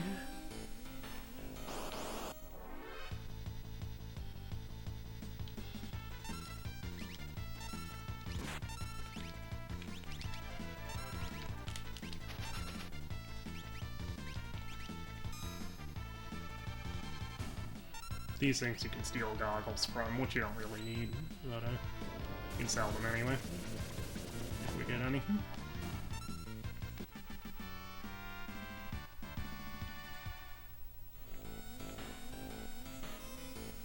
Alright, so we can get the chainsaw up here.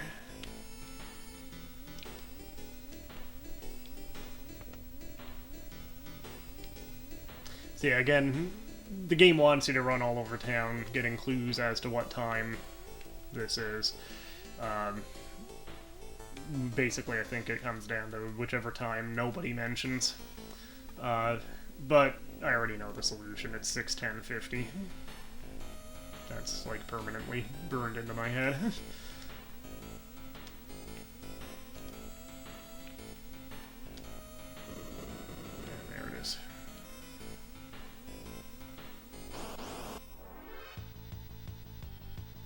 These things are pretty dangerous. Oh.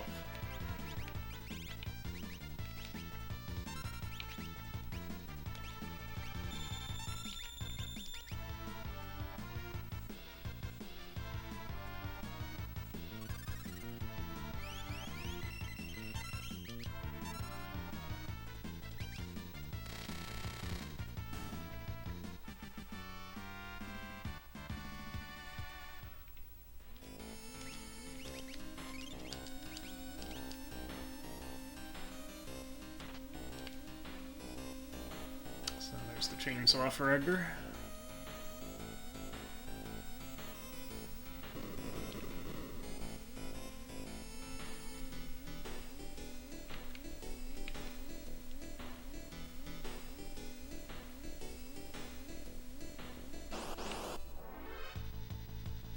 Alright, see if we can get another Atlas armlet from this thing.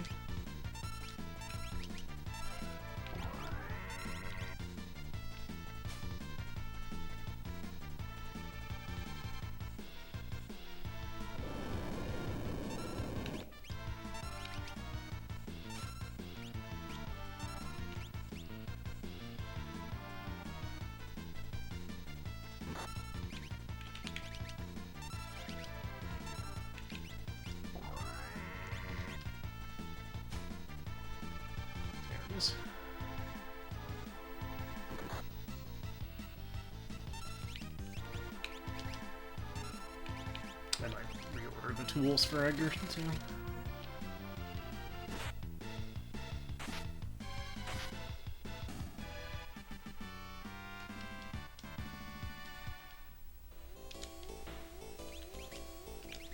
So yeah, with the tools, whatever order you put them in here is the order they appear in the inventory.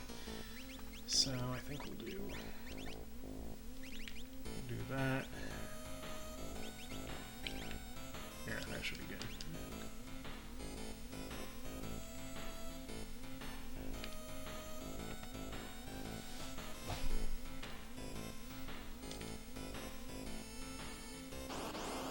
Actually, the other building had some items, I think.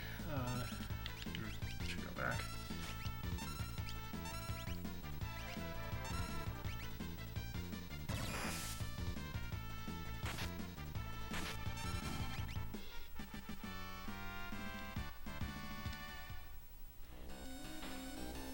I almost feel like it might be worth switching Sword back to Celeste. She can use Runic for those enemies. Do that. Get rid of the Rune Edge. Alright, let's just check the other building real quick.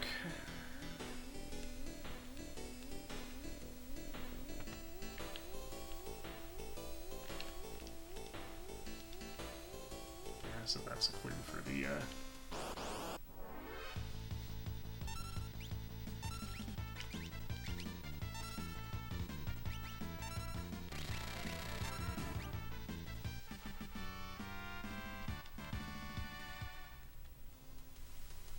that sign there actually has the Chocobo sprite from, I think Final Fantasy IV, maybe 5, on it.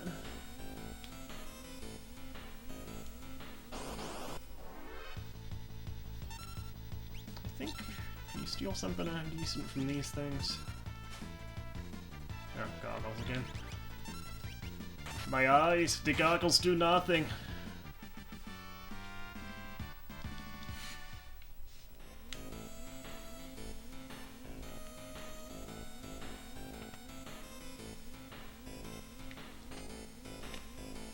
Tincture, I guess that's somewhat worthwhile. Yeah, that's an entrance to an area we'll go to later in the game.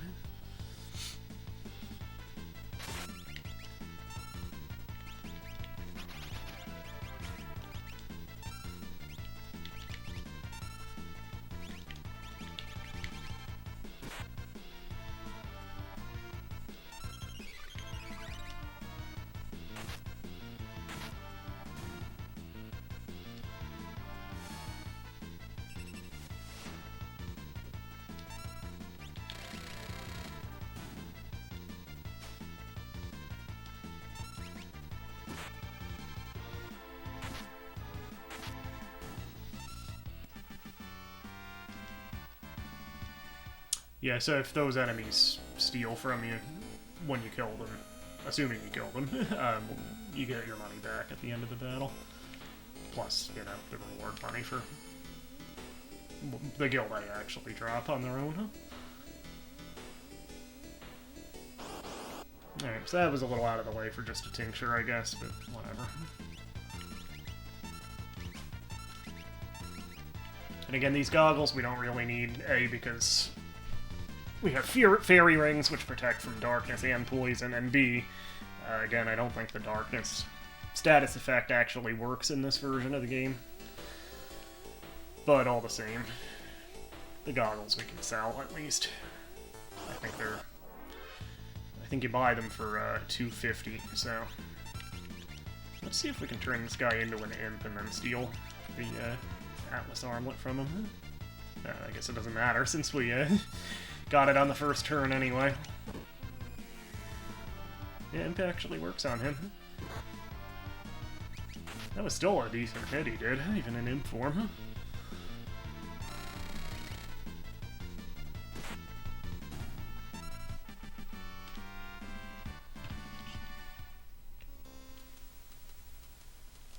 Yeah, so every time we see one of that guy, we'll try to steal an Atlas armlet. So we'll have plenty for anybody who might want one, and, you know, we can always sell extras of those too. I think they sell for decent money.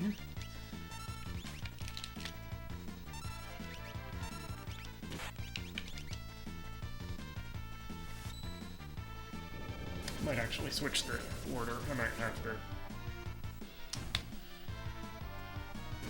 auto crossbow below drill instead of next to it on the list. We'll try to keep the most used tools in that left-hand column.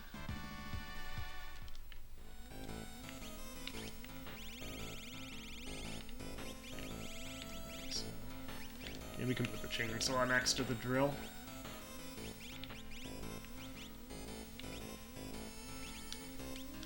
Guess that should be okay.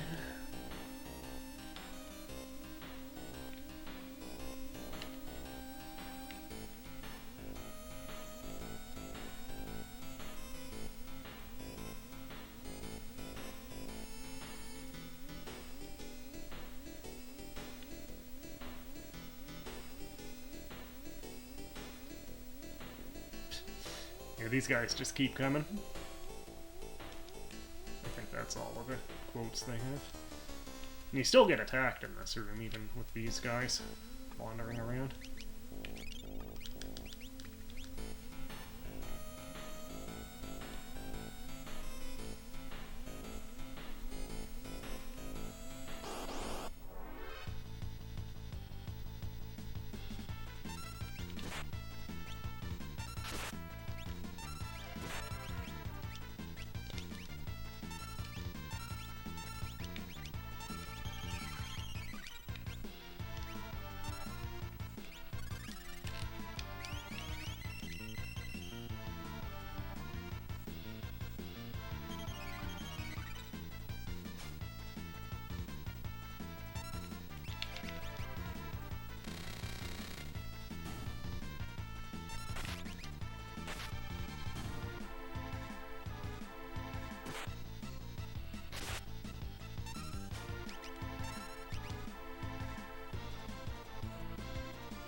was in line. What's your problem?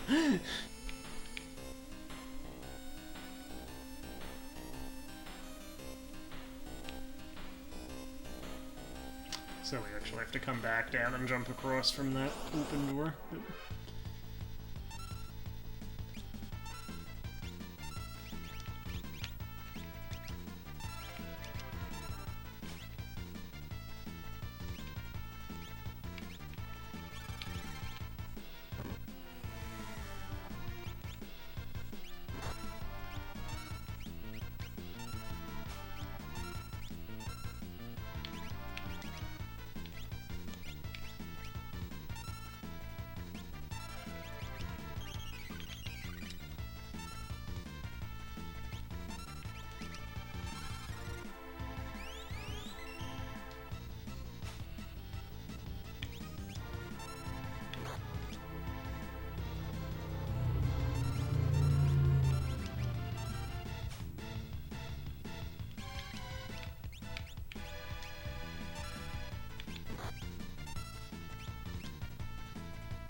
Come on, Locke.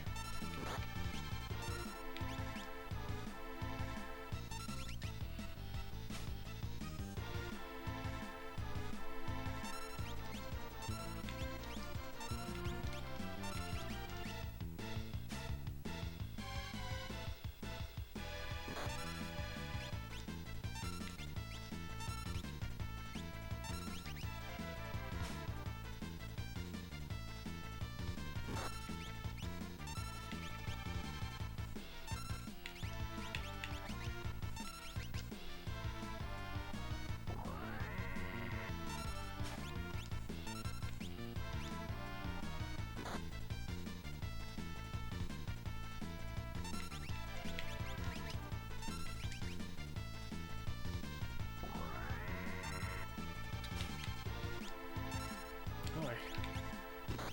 Doesn't want to give that up, does he?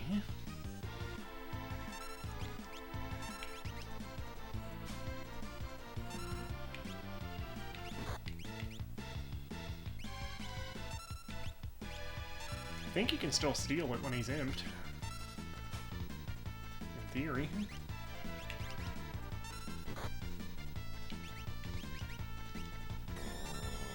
I meant to use the noise blaster.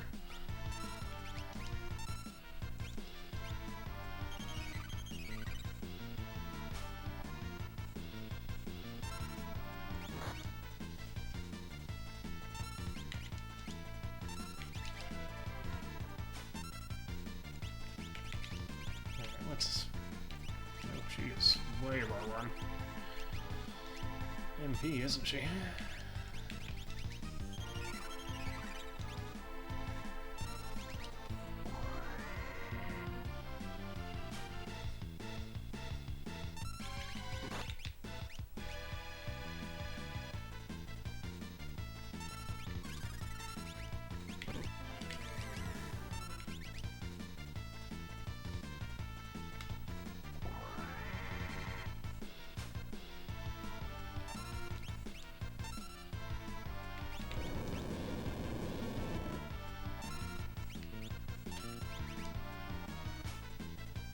There we go, finally.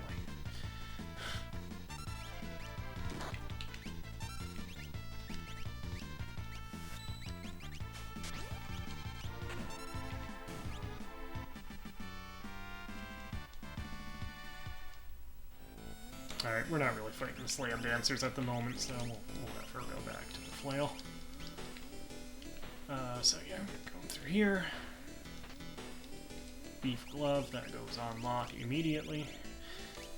That changes steel into mug, or I think capture in this version.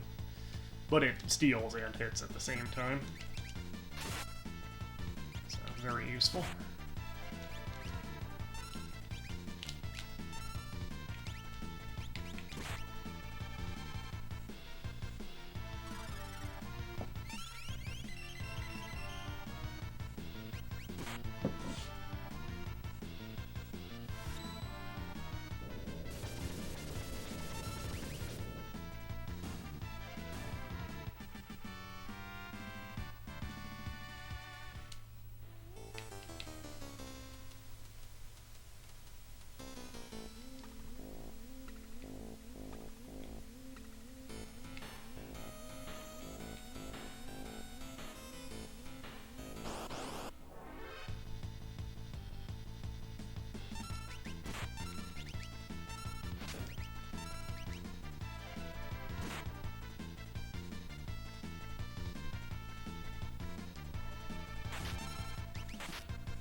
if we had that full moon still, now that we have the Thief Glove, it might almost be worth using that unlock and putting it in the back row. Unfortunately, I already resold the full moon I bought. Huh.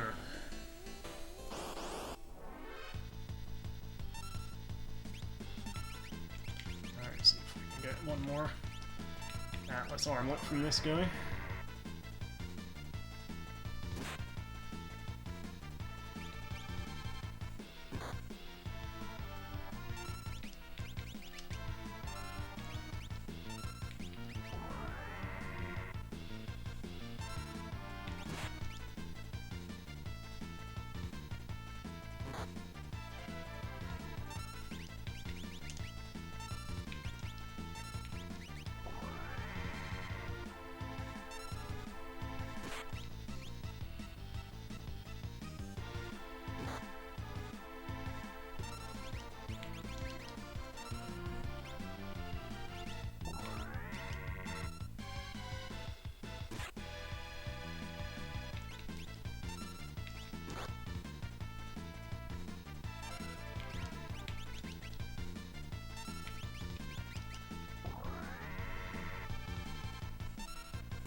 Come on, luck.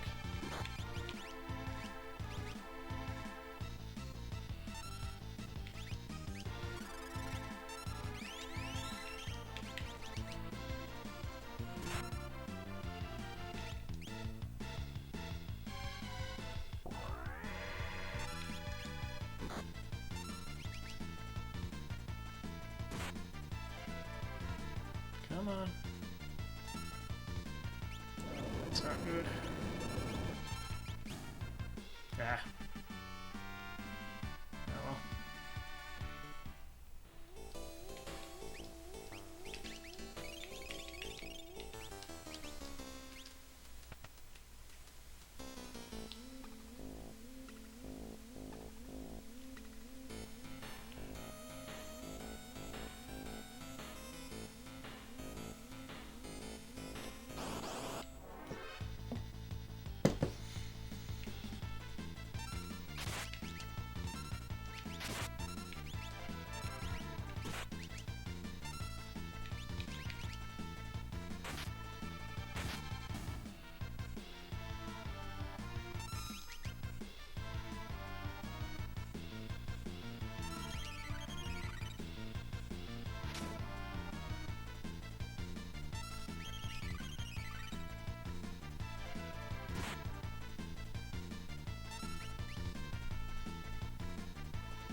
Boss fight time.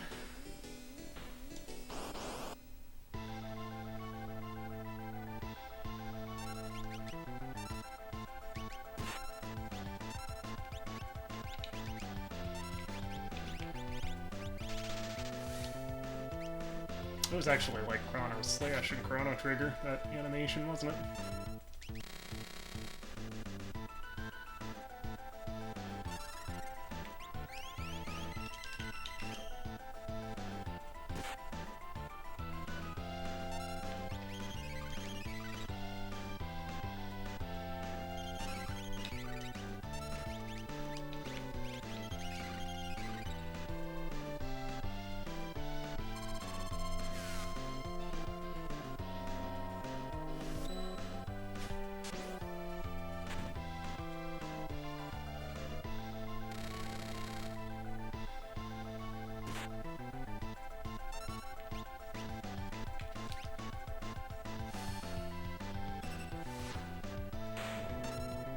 Oh, he didn't even summon his buddies. Yeah, he has... At a certain point, he'll whistle, and 2 Iron Fists show up.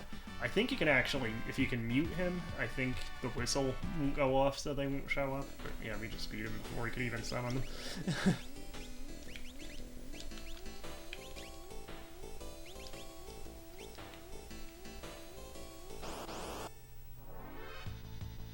Oh well, see if we can get that Atlas armlet from him.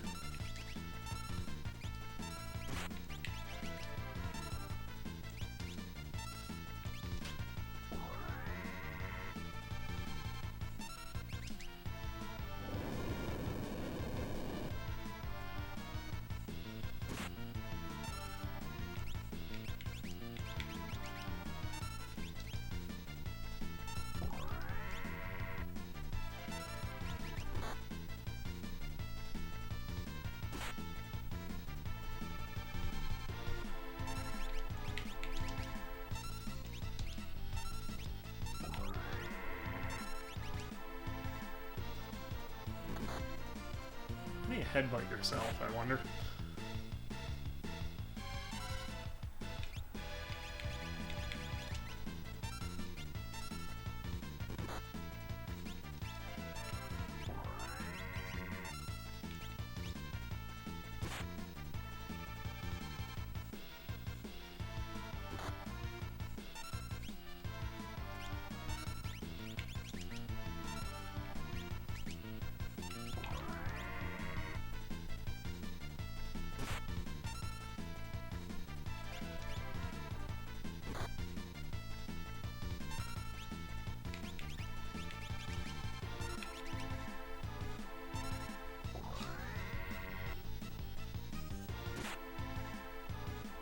Ah, finally.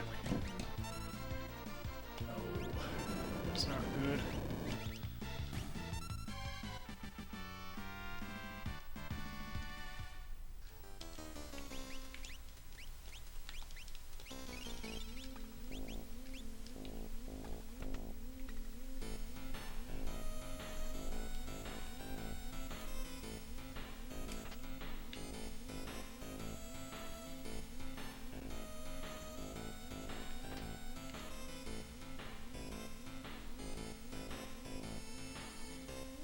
Found her.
Stray is actually Kate Sith, or Kachi, I guess is the real pronunciation.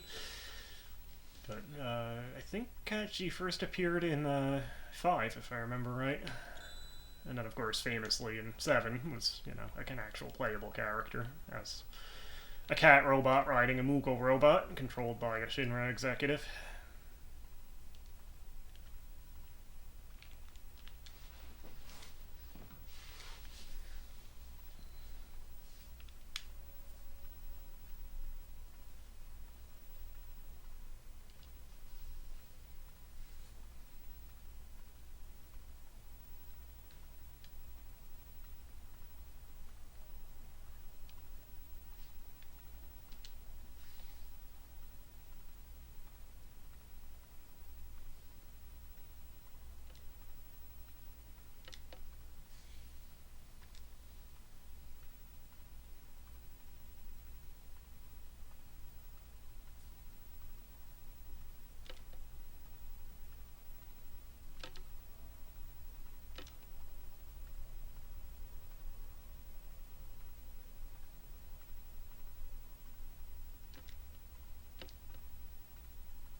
Alright, so for this part, because we're going to be going to the Magitech factory, I'm going to bring Edgar and Gau. There is a story revelation if you have Sabin and Edgar together again, but I'll just tell you what it is when we get to that point, which will be in the next part. But yeah, for the Magitech factory dungeon, the enemies there, Gau with the Hazer Rage is going to be very powerful, and Edgar with his Flash will be very useful there. So this is probably the best lineup for that part, and then Locke and Celeste are mandatory.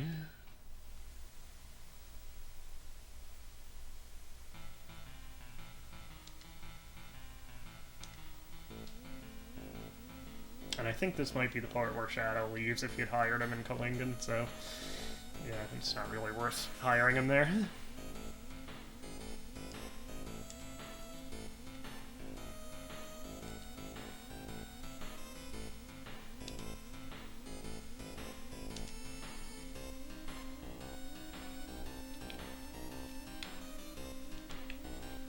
Classic line, Zozo, never heard of it.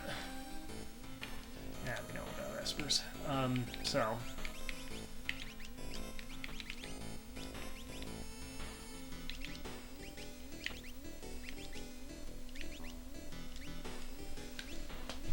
And...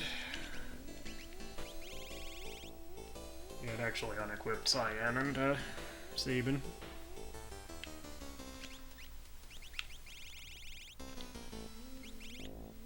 I'm thinking for Gau, the Mithril Glove and the Barrier Ring might not be a bad choice for accessories.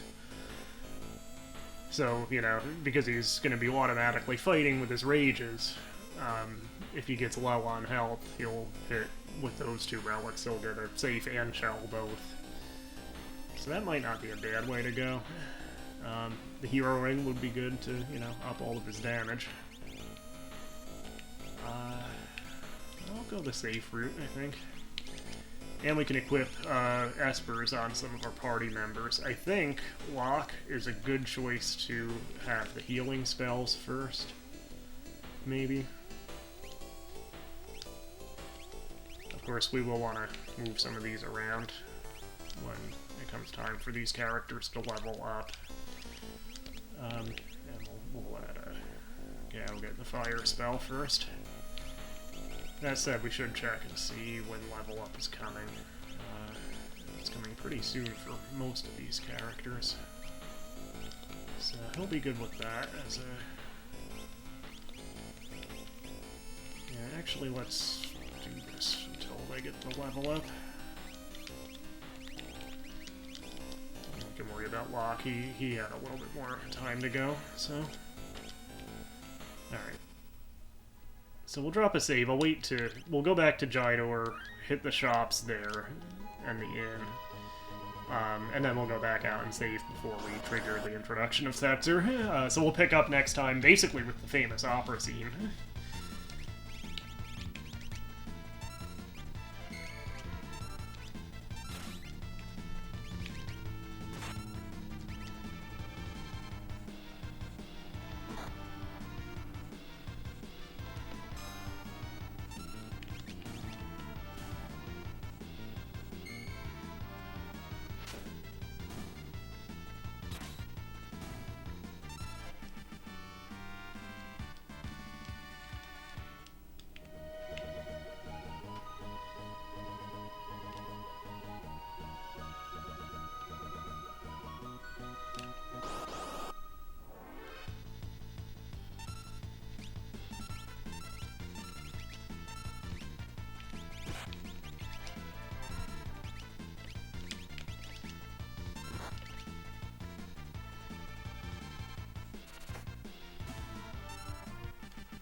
town, hit the inn. So we need to go to the house, the big house with the art gallery, to trigger the introduction of Setzer, which then leads us to the opera house. We'll save that for next time, but I will hit the shops here, you know, restock stuff, see if there's any other equipment we need, and then we'll save and quit. So, see, from the time clock, this episode's running pretty long at this point. Almost 3 hours. So, yeah, it's time to save and quit, I think. There's laundry to do. Alright, so first, we'll sell off those goggles. Where are they?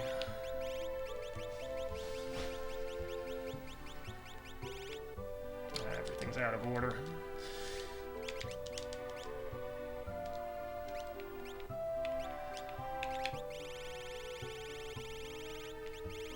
There we go. So yeah, we can sell 9 of these. We only got 4 Atlas armlets? I thought we got more than that. Oh well. Yeah, so, let's get that full moon for Locke, and then we can put him in the back line. Since he has the capture command, the Thief Knife is not quite as... well, this is a big drop on speed. But he's still way higher than everybody else's speed, I guess. Yeah, let's do it. So put him in the back line. Could probably get away once we get to the Magitech factory with Edgar and Gau being in the back line too. At least Edgar. Since he'll be using the flash most of the time in there.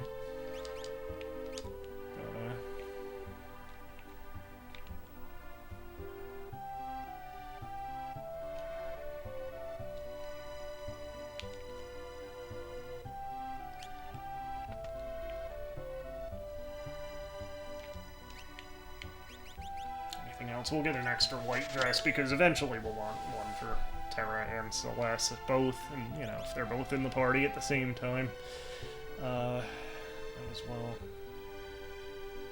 I think we have enough of these, but we have one extra just in case we need it later.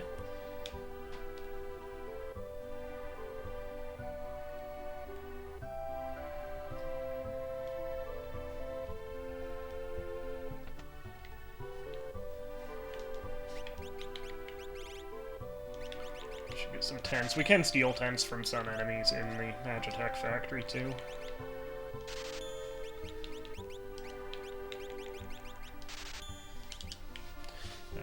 Alright, so...